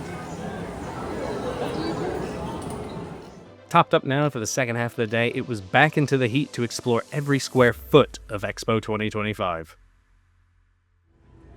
Ooh. The Great Britain Pavilion had some long waits, and to be honest, we live here, so a passing glance was all that was really needed. Some ornamental wheat. Some of that will grow in England. That's beautiful, isn't it? What is that?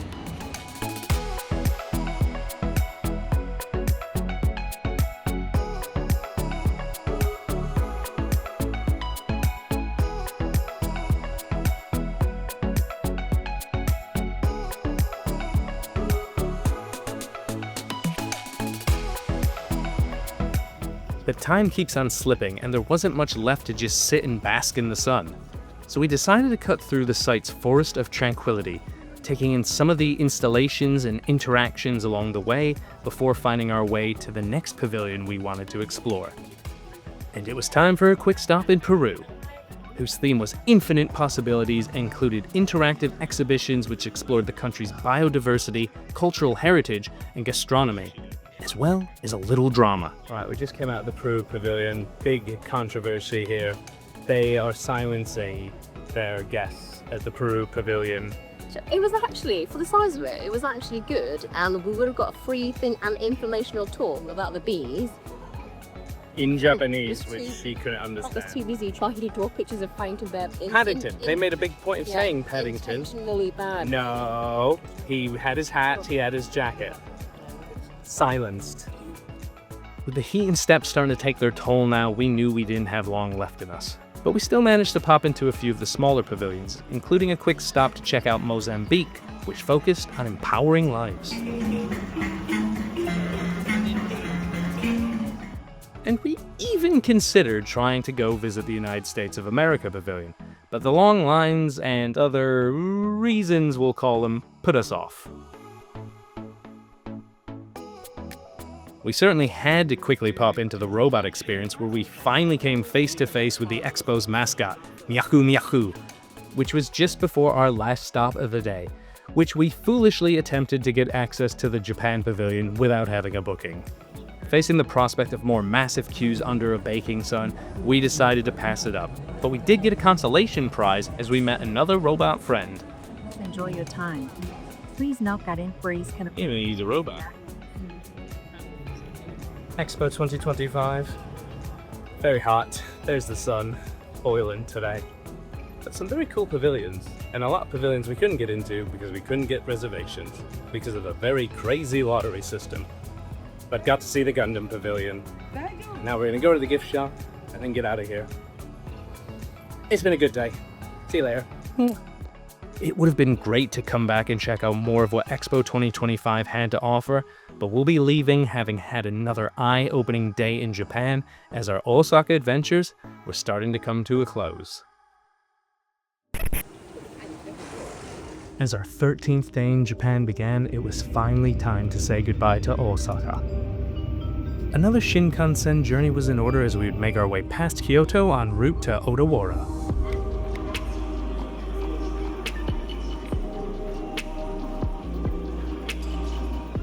That just over 2-hour journey wouldn't be our endpoint, however, as from there we would hop on a local bus and twist and turn our way toward Hakone, as we had 2 nights booked in another traditional Japanese inn.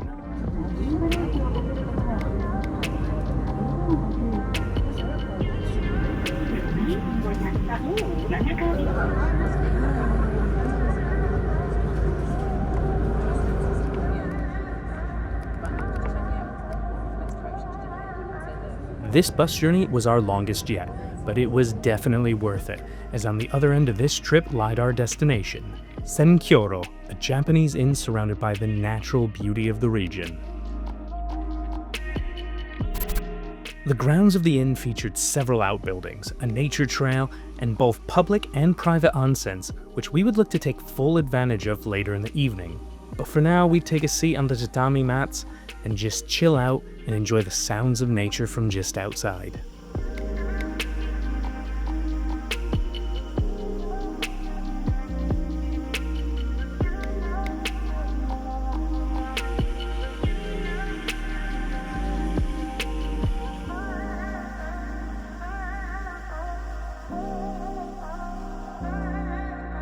And you better believe that we'd be putting these yukatas to full use later in the evening.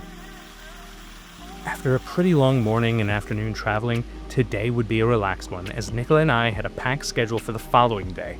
But that doesn't mean we just chill out in the room all day, because as I mentioned, the inn featured a nature trail which showed off all the natural wonders of the region, from running streams and koi to bamboo forests and lush greenery.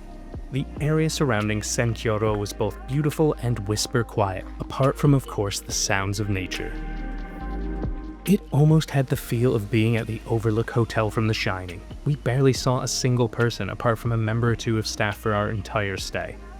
We joked a few times that once we checked out, we'd find a newspaper article about the inn having burned down in the 70s. Could the staff have been ghostly spirits from beyond? Probably not, but I'm not going to rule it out. The isolation was a pretty huge departure from the previous few days enveloped in the chaos of Osaka.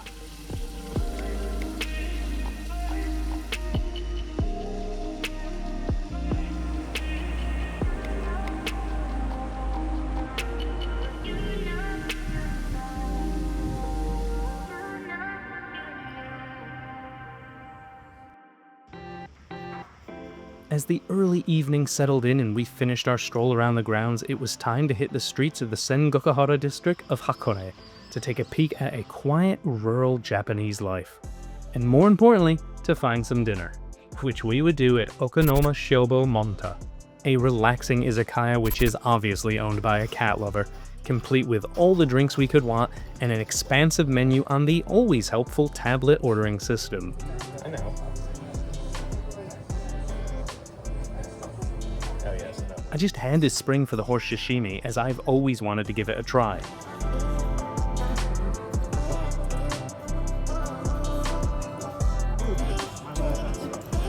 Looking back, it's probably not something I'd go for every time, but it's definitely something that I'd revisit. And who wouldn't love getting a few of these fried gyozas in their mouth? I've not heard of gyozas though. Oh, really? How about 3? Oh, okay. Few. Defcon 4 belted.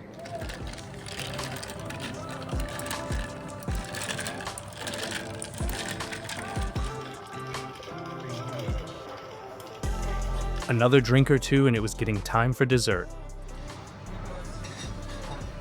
Honey toast. And the honey toast here was epic in both scale and taste. Oh, the lovely. Erroneous. It's good now.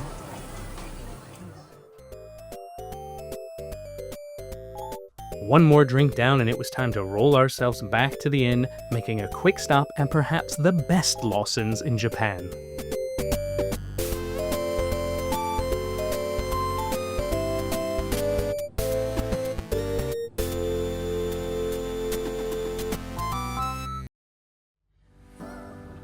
But it was soon back to the inn because we had ourselves a private onsen booked for the evening.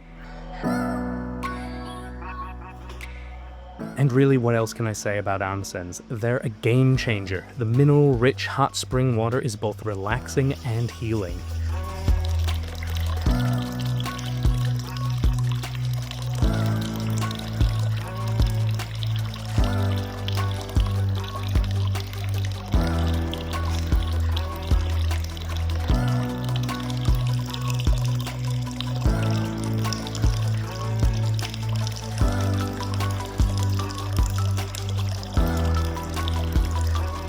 It was the perfect way to see off our first night in Hakone and wind down before bed.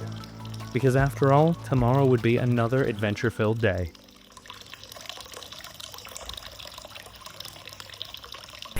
Awakening to the sounds of nature on day 14 of this adventure, and what better way to power up for the day than with a traditional Japanese breakfast to keep us going, as we would be trying out the Hakone Loop, which is a very popular sightseeing route around Lake Hakone, which takes advantage of several unique forms of transport, which for us would be starting on the Hakone Tozan train, which would come complete with another front row seat for this scenic journey through the mountains.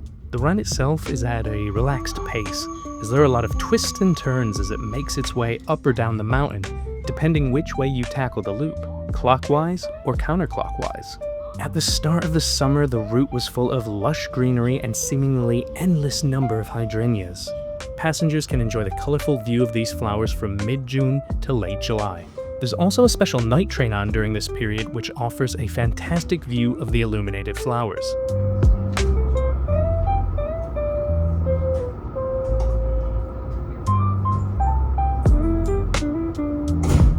Maybe our driver's heading out to stop and smell the roses, or hydrangeas in this case. I wouldn't blame him.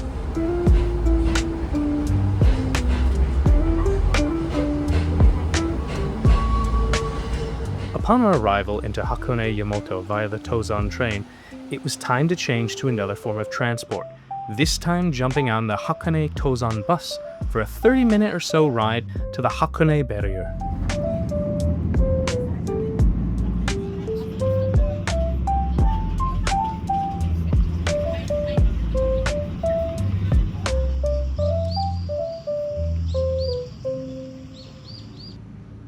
The Hakone Barrier, or Hakone Seki, was a former security checkpoint controlling traffic on the Tokaido Highway, which linked Tokyo with Kyoto during the Edo period. This site was restored in 2007 to a high level of historical accuracy by using the same materials and building methods of its original era.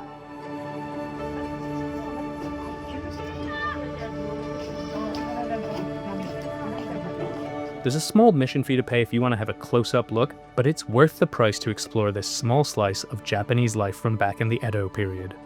And it's here where we caught our first glimpse of the gorgeous Lake Ashi.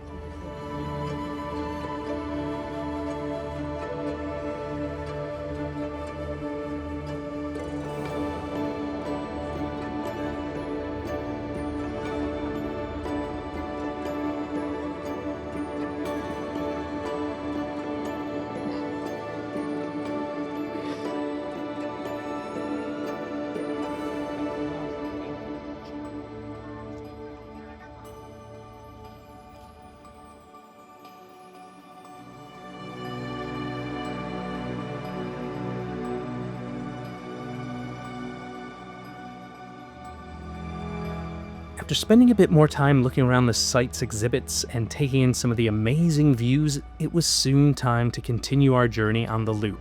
But this time, we'd be going back to basics and working up our step count as we'd be walking to our next destination through the Onshi Hakone Park. The imperial household at the time selected the site to construct a vacation palace before the imperial family would eventually gift the park to the Kanagawa Prefecture in 1946.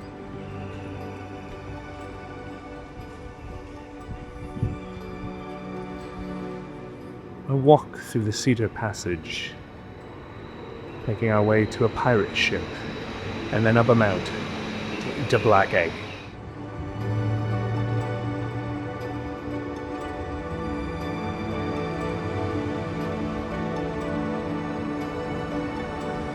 A bit more walking would put us face to face with the first torii gate of the Hakone Shrine, a torii gate so large that the central road in the town runs through it.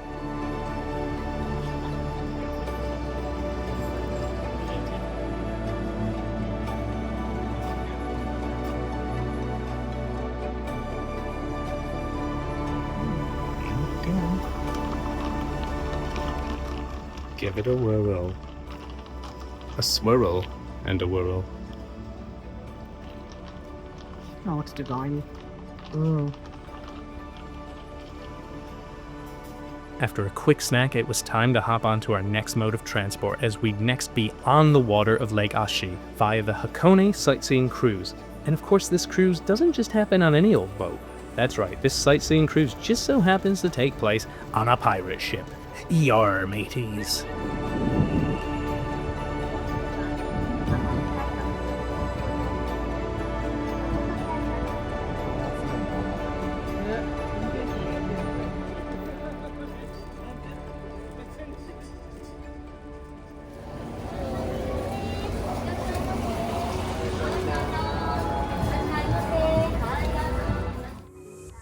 And this gold-cladded vessel was such a cool ship to set sail on, especially on the kind of day we had, as the sun had finally decided to come out and things began to heat up.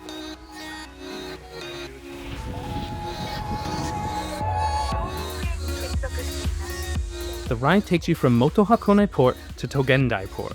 The trip across the lake takes between 25 and 30 minutes, and in that time you'll be able to see the beautiful Hakone Mountains surrounding the water, various shrines and temples, other scurvy pirates riding these wretched waves, as well as the X which marks the spot on our treasure chest today.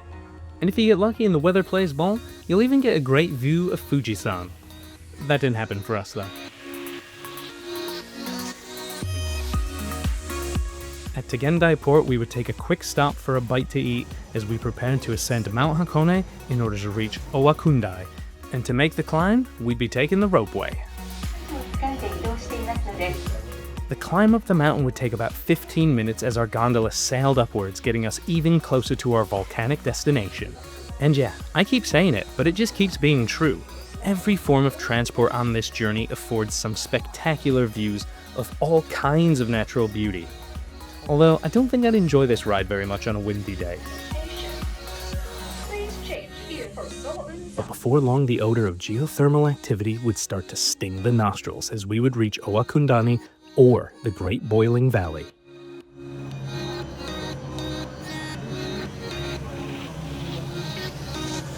As the smell of sulfur filled the air, we'd hop off our gondola to take in the sights and to find the mythical black egg. No sunglasses, so she needs the brolly. But we're gonna go get a picture with the black egg. Yes. The titular egg. The famous black eggs of Owakundani are cooked in natural spring water for 60 minutes at a temperature of 80 degrees Celsius. The water that they're boiled in contains sulfur and iron, which is what gives the shells their unique coloring. Legend has it that eating one of these eggs will even add 5 to 7 years to your lifespan. Alright, where do I sign up?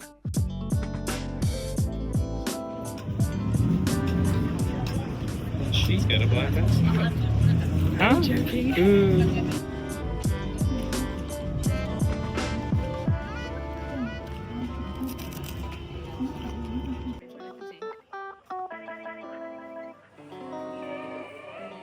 Well, there's a lot more umami and saltiness from this diagram here. Shows you this is white is a normal egg, red is the black egg.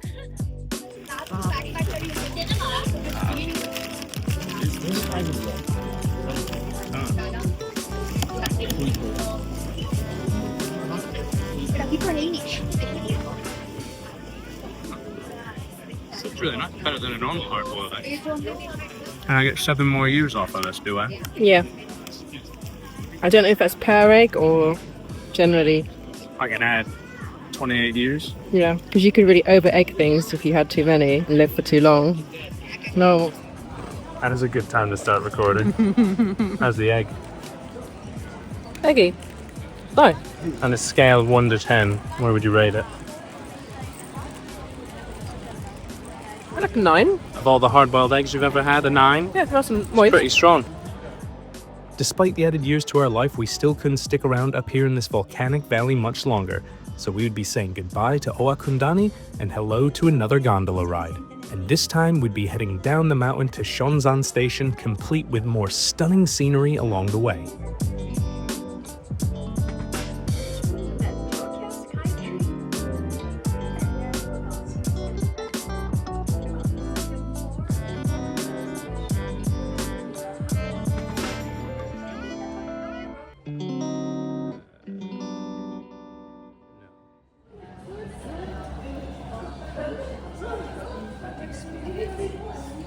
After a quick toe dip in a public footbath, we'd be taking our final new form of transportation of the day, a quick 10-minute or so trip on the Hakone Tozan cable car.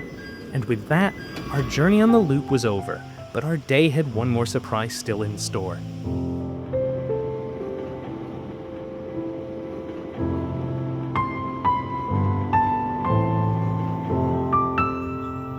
We didn't know this when we booked it, but near our inn lied the site of the Shuwa Jinja Shrine and the Choanji Temple. And with the last bit of light still in the sky, we decided to cap off our day with a quiet stroll through this tranquil wilderness.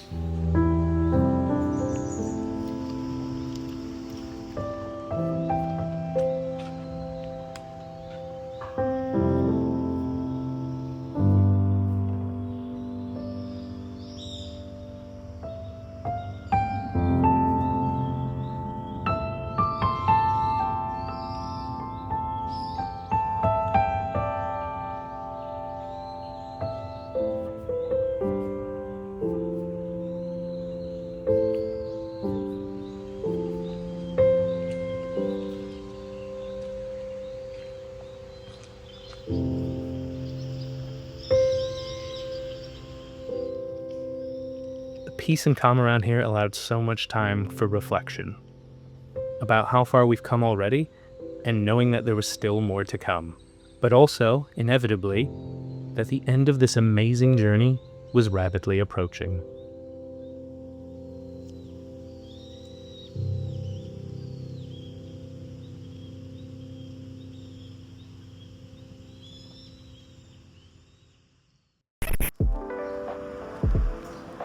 Our time in Hakone was drawing to a close, but before we would head back to Tokyo on day 15 of this now over 2-week trip, we would have a stroll around this quaint mountain town, even meeting a few feathered friends along the way.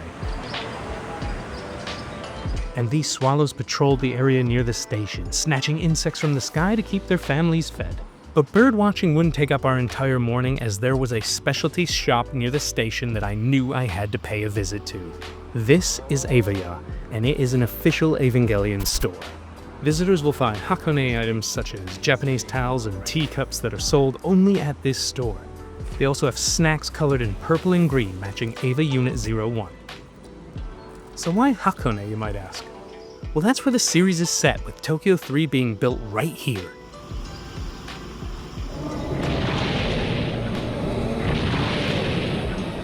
With another little bit of fanboying over, we'd be heading back to Hakone Yamato Station as we had tickets to ride the romance car back to Tokyo.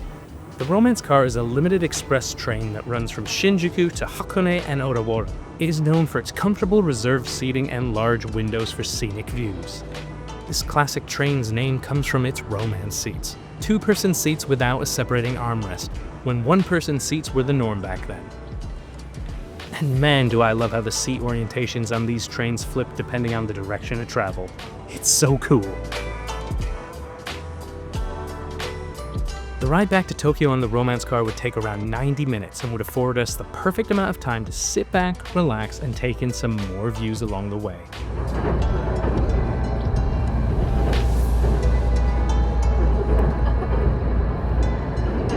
And the lush forest views of the Hakone area would soon be left behind as we'd be entering the most populated city in the world again for a few more days of this dreamlike holiday. And arriving back in Tokyo now, we had to make every second count. And we'd start our final few days by checking out the Studio Ghibli 3D Sculpture Exhibition, which was held from May 27th through September 23rd, 2005 at the Torada Warehouse B&C Hall.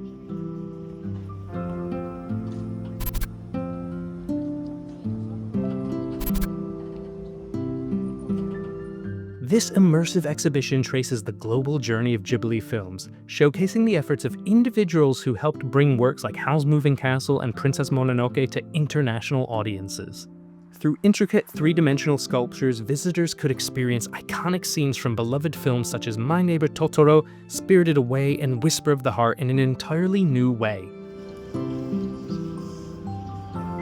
One of the places we really wanted to visit on this trip but couldn't quite make work in the end was Ghibli Park. Between the time, travel, and the availability of tickets, we sadly had to miss out. And we had also thought about visiting the Studio Ghibli Museum in Tokyo itself. But then, by pure luck actually, we discovered that this exhibition was taking place. And it seemed right up our alley. We had such a great time being able to walk through the worlds and see the larger-than-life characters of some of the greatest works in animation and film itself. And there were, of course, plenty of photo opportunities along the way.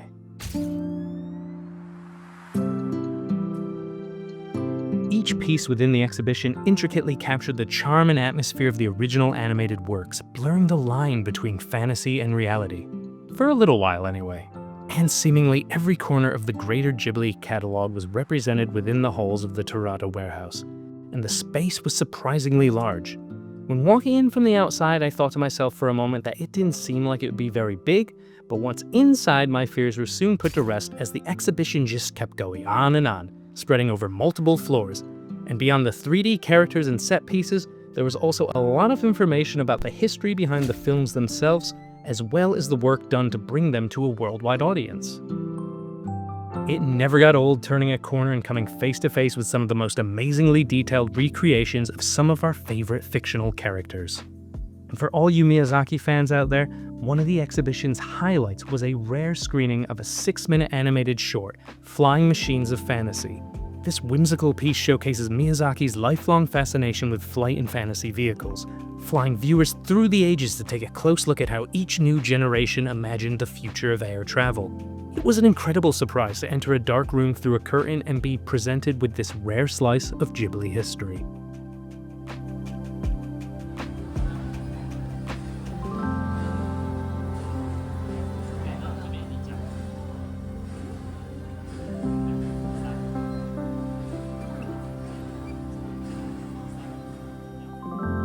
You could take the exhibition at your own pace, and despite the crowds, it never felt very claustrophobic. We managed to get up close and personal with everything we wanted to see, and again, hit up multiple photo ops that were put on throughout the exhibition.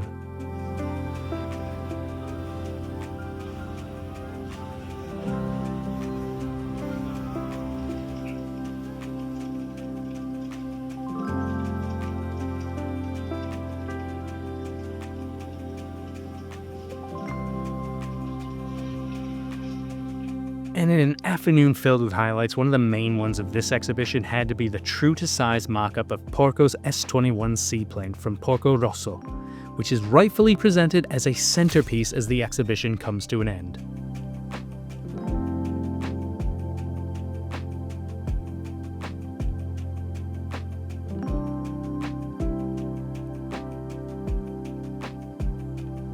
And after being awestruck time and time again by all the Ghibli artistry, there was even time for a themed restaurant to see us off for our first day back in Tokyo. Airplanes are together. Don't go. You're having a dogfight. Don't. The pirate's getting you. Escape, Porco, escape. Let's see what. Oh, this is great. What this toy looks like. That's so original. It's crunch time back in Tokyo, but with the dawn of another glorious day here in the Japanese capital, we'd be putting in the paces as day 16 of this trip had a lot on deck, with tickets and bookings dotted throughout the city. First up today, we'd be heading down to the Koto City area of Tokyo. Where are we going? Team Labs. Team Labs. Planets. Maybe we'll take our shoes off, put the tootsies and all sorts of things. Who knows? Ever since visiting Team Lab Borderless during Trip 1, I have been chomping at the bit to check out other locations for the interactive art museums, and Planets proved that Borderless wasn't a one-off, because it was just as amazing as its crosstown sibling. Entering the water zone first, the shoes would come off as we would be walking through various water features and exhibitions. And don't worry, the water here is sanitized, with the first stream acting as a bit of a foot bath and all the water throughout being chlorinated. Next, it was into the Infinite Crystal Universe, an exhibition, or at least a style of exhibition, which I was already enamored with, as it was one of my favorite experiences when we went to Borderless. Here, the light points are used to create three-dimensional objects with the light sculptures expanding infinitely in all directions. The presence of people and their location within the work affect these three-dimensional objects, which in turn influence and are influenced by other stars in the space. The artwork is forever evolving, changing from moment to moment due to the people within.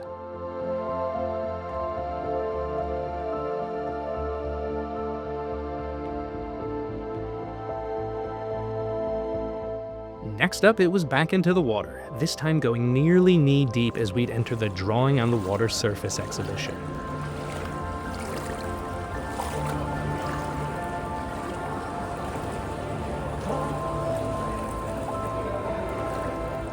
Here, guests wade through the cloudy water as projections of multicolored koi swim through, with the fish's trajectories being guided by the movement of the people within the room. It's impressive stuff. But with dry feet again, we entered a space filled to the brim with spheres of light. In this room, these large, almost balloon-like spheres change colors and emit tones when people pass through or push them, with the surrounding spheres responding one after another. The spheres are freely positioned within the space, the shape of which is determined according to the people's actions within.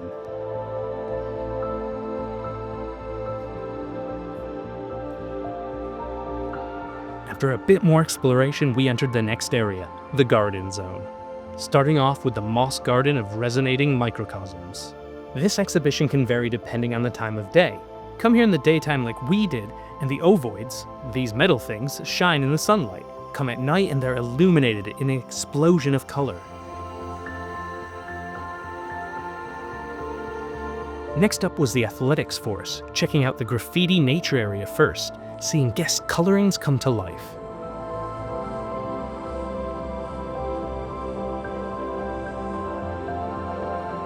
Just like at Borderless, people can choose a design, sit and color it in, and then scan it and see it come to life.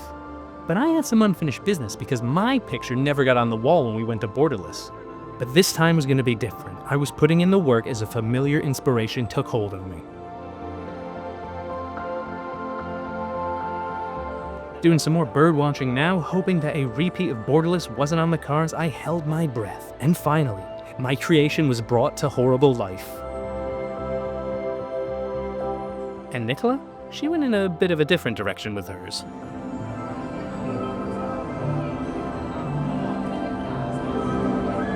Really phoned it in, didn't you?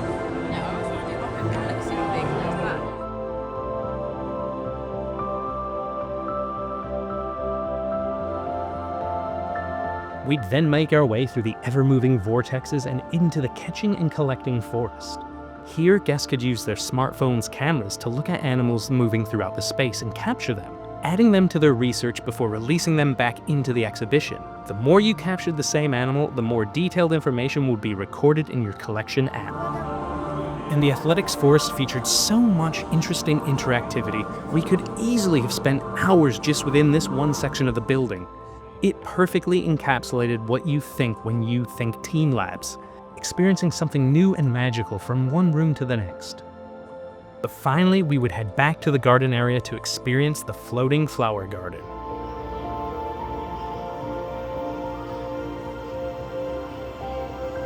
This artwork space is filled to the brim with flowers, but as the flowers float above people, open spaces are created.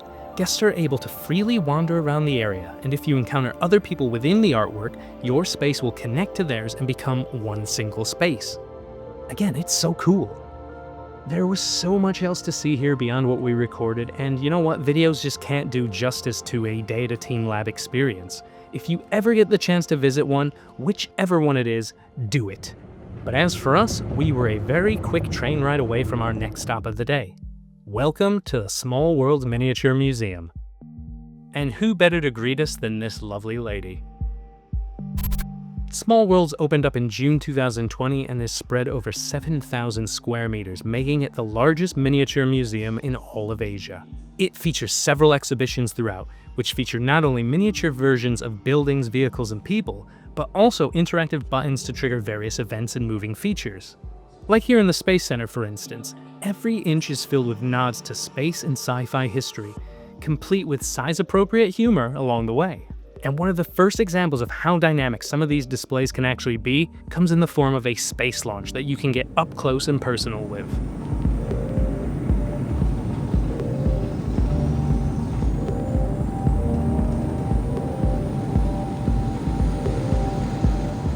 And another thing you can do, although surprisingly we didn't, was get yourself scanned and have a miniature figure produced that you can either take home or be put into the exhibitions themselves.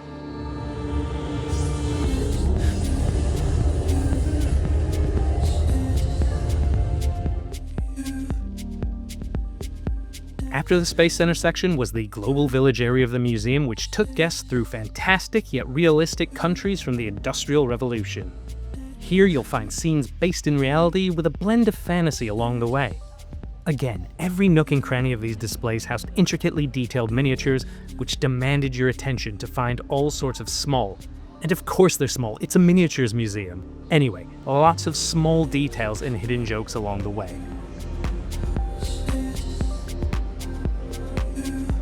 The Global Village featured sites such as the Underground Vein, snow races, a dragon village, a walled sanctuary city, the royal capital, and even an Asian-influenced nightlife entertainment district.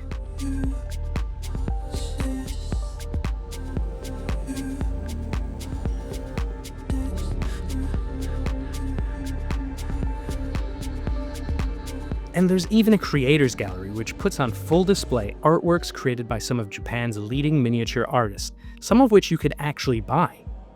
There was a range of themes on display here, but the Tokyo landmark builds definitely grabbed my attention.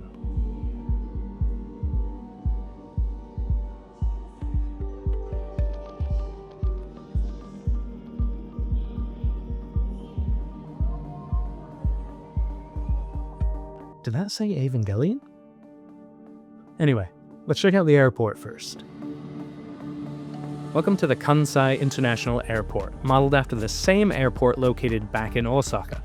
This impressive display features a day and night cycle and planes that take off and land. But these three models right here, they're a precursor to what is just around the corner.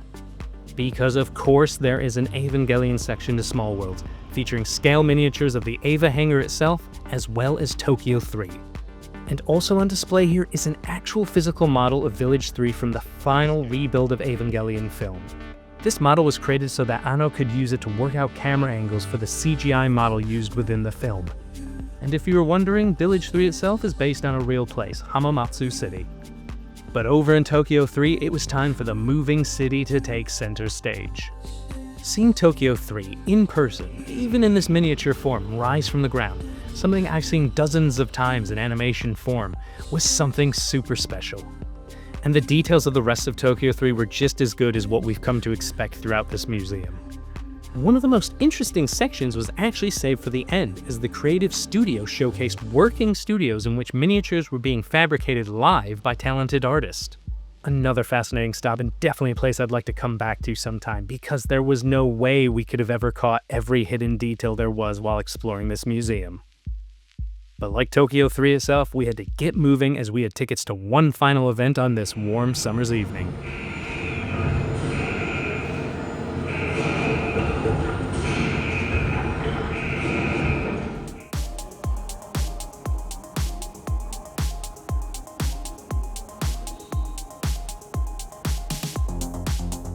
For our final stop of the day, we'd be taking a bit longer of a train ride out of Koto City and heading back to Shinjuku. Look at this. We're going to the baseball. But this time, visitors. Yes. We're going into the Den of the Beast. Oh, what's it called? Get. No, they don't. That's right. It was promised way back when, but it's time for round 2 of our Japanese baseball experiences, as we're heading out to the Meiji Jingu Stadium to catch our team, the Oryx Buffaloes, who would now be the away team, taking on the hometown hopefuls, Yakult Swallows, for a summer evening showdown in an interleague matchup between Pacific and Central League teams. And Meiji Jingu was a great ballpark right in the heart of the city.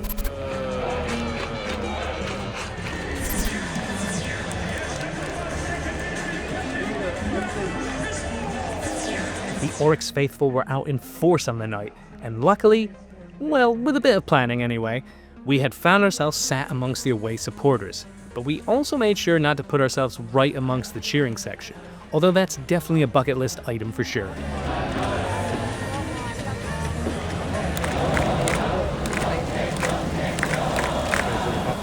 This game would start off so well for the Buffaloes as Nishikawa would lead off the game with what I thought for a second might have been a home run, but instead it turned out to be a triple. Still, good hitting.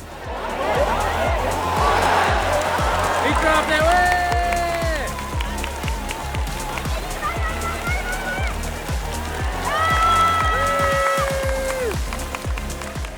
And that gave the away supporters something to get loud about early as Oryx would go on to plate 3 runs in the first inning. Despite the early hole though, the atmosphere in the stadium was still top-notch with both home and away fans cheering loudly and enjoying some summertime baseball.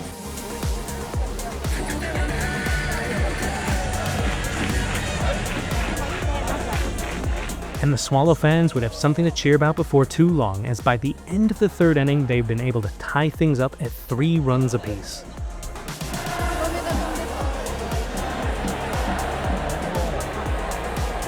But Oryx was just getting started, as the 4th inning would see the mighty Buffalo storm back into the lead, plating 5 runs in an explosive inning, now leading the game 8-3.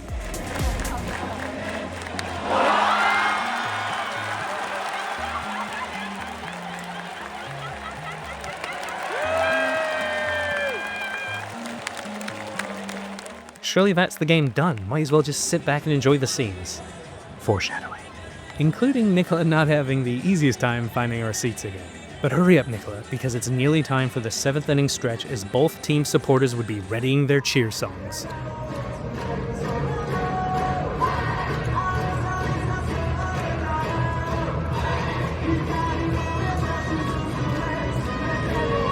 And this right here, this is the tune.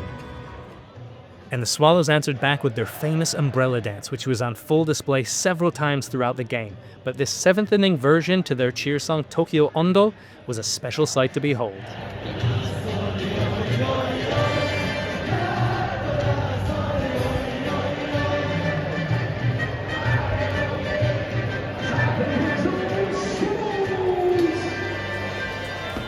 And do you remember that 5-run lead that the Buffaloes had?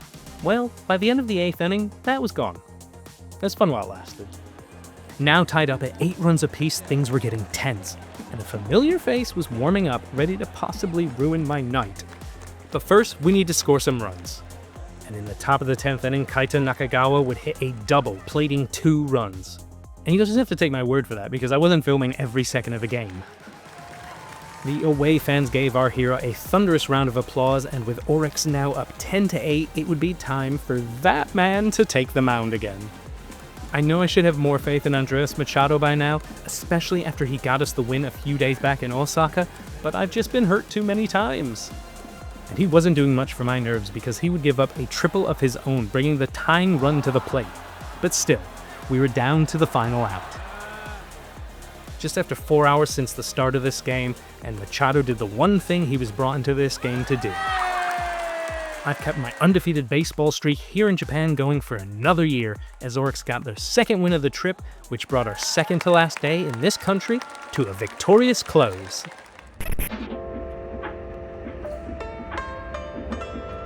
Well, we've made it. Day 17 of this holiday and our last full day visiting Japan.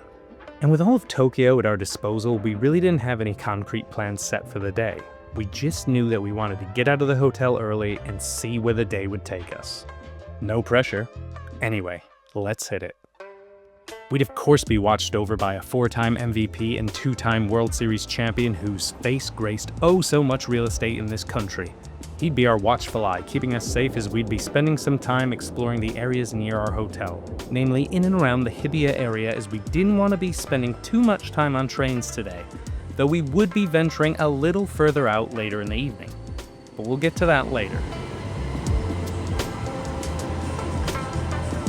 First up, we'd hit up Ginza, which is known for its numerous internationally renowned department stores, boutiques, restaurants, and more.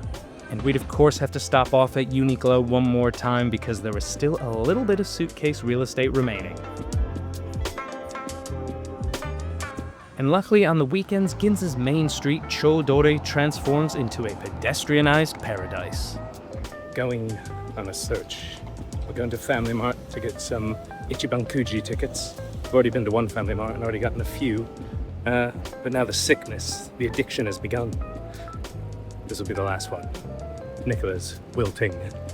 She's got about 8 different layers of sun protection. And all those layers would be needed. Got my sunscreen. And in the bag, she's picked up several fans. Bag o fans. Bag o fans. Bag o fans. And I got my Ichiban Kujis now. All 6. Got a lot of G, E, and F prizes. None of the big boys, but happy nonetheless. I got to buy Ichiban Kuji tickets in Japan. It's a bit windy, but look, my hat stays on. So practical. Goodbye. Ichiban Kuji, or number 1 lottery, is sort of what it sounds like. A lottery. You buy tickets where you're guaranteed a prize, which is pretty great, but the gamble comes in the form of just how good that prize will be.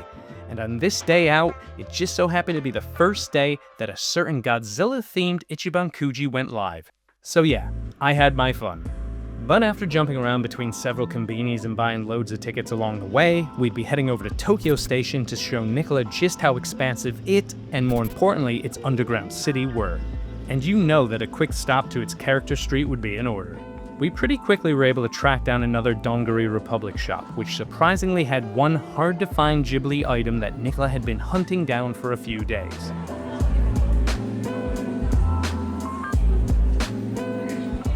Thank Totoro gods. We also popped into the newly remodeled Pokemon store, which was predictably chock full of exclusive Pikachus begging for a home. And like Conductor Pikachu here, we were on a tight schedule because even though we didn't have any actual plans or bookings, we still wanted to explore as much as we could.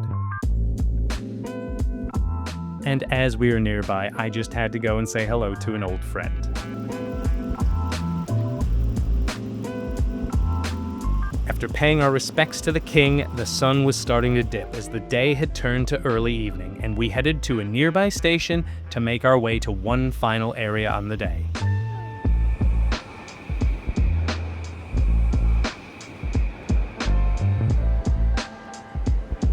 It was an area I had somehow nearly forgotten about, or maybe it was one I was trying to forget, because after 17 days in Japan, I was running out of suitcase space and spending money.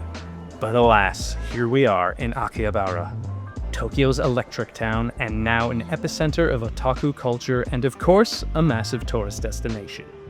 Having gone further down the retro gaming rabbit hole on this trip, there was a spot that had popped up a few times in my research that I wanted to check out for any last-minute scores. Welcome to Surigaya, another Japanese secondhand chain. This Akihabara store specialized naturally in gaming, and right off the bat I got my dirty little mitts on something I knew I didn't have the room for. But let's keep browsing because maybe there's something smaller that I can get back home. The Sega Saturn section here was impressive, and now that I had that console that I picked up back in Osaka, it'd be pretty silly to not pick up a game or two, right?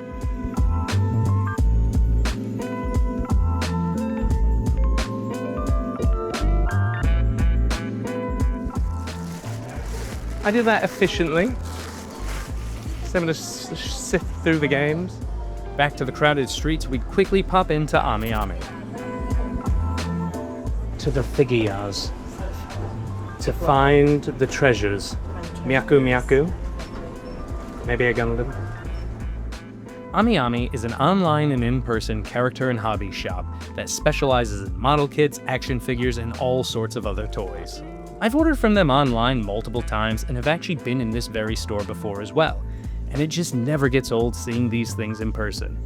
The perfect plastic representations of all your favorite anime, manga, games, and other pop culture characters, all calling out for a space on your shelf. But look, I've said it several times already, at this late stage in the trip, more plastic wasn't really on the cards. As the neon-drenched streets of Akihabara were coming to life, Nichola would catch herself a tasty early evening snack. Squeeze him. Squeeze. It's not good. Not yet. Not yet. Wait. Her Magikarp taiyaki wouldn't keep us both fed though, so I went with something a tad different. is a great sandwich considering it's been in a vending machine. And look, judge all you want, but this sando was pretty good.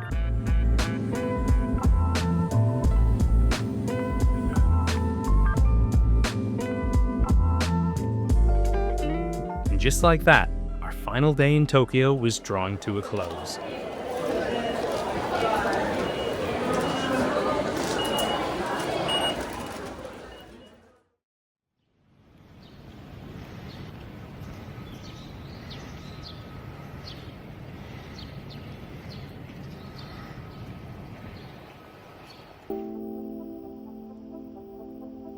So it's that time again. That time when this trip inevitably, like all things, must come to an end. Alright, here we go again. Back at Haneda. Ready for a 15 hour flight to the UK. Never knew this bit here existed where you could literally go outside and have a look at the runways and all that exciting bits. Nice to have this outdoor space. Anyway, great trip. We'll talk about it more, I'm sure, over the next bit of time with these videos. Hope you enjoyed the journey as much as we have. And who knows, trip number 4, when's it gonna come? Probably be a little bit now, but it will happen at some point. So thanks again for watching along. Kaiju Creative returned to Japan, and we'll be back at some point. Alright, peace. It was another amazing, magical experience in a country that I've come to love, and I'll always cherish being able to share that feeling with somebody new to it all who is experiencing it for the first time. And even though this time has to come to an end, there's always the chance and the hope that I'll be able to do it all over again.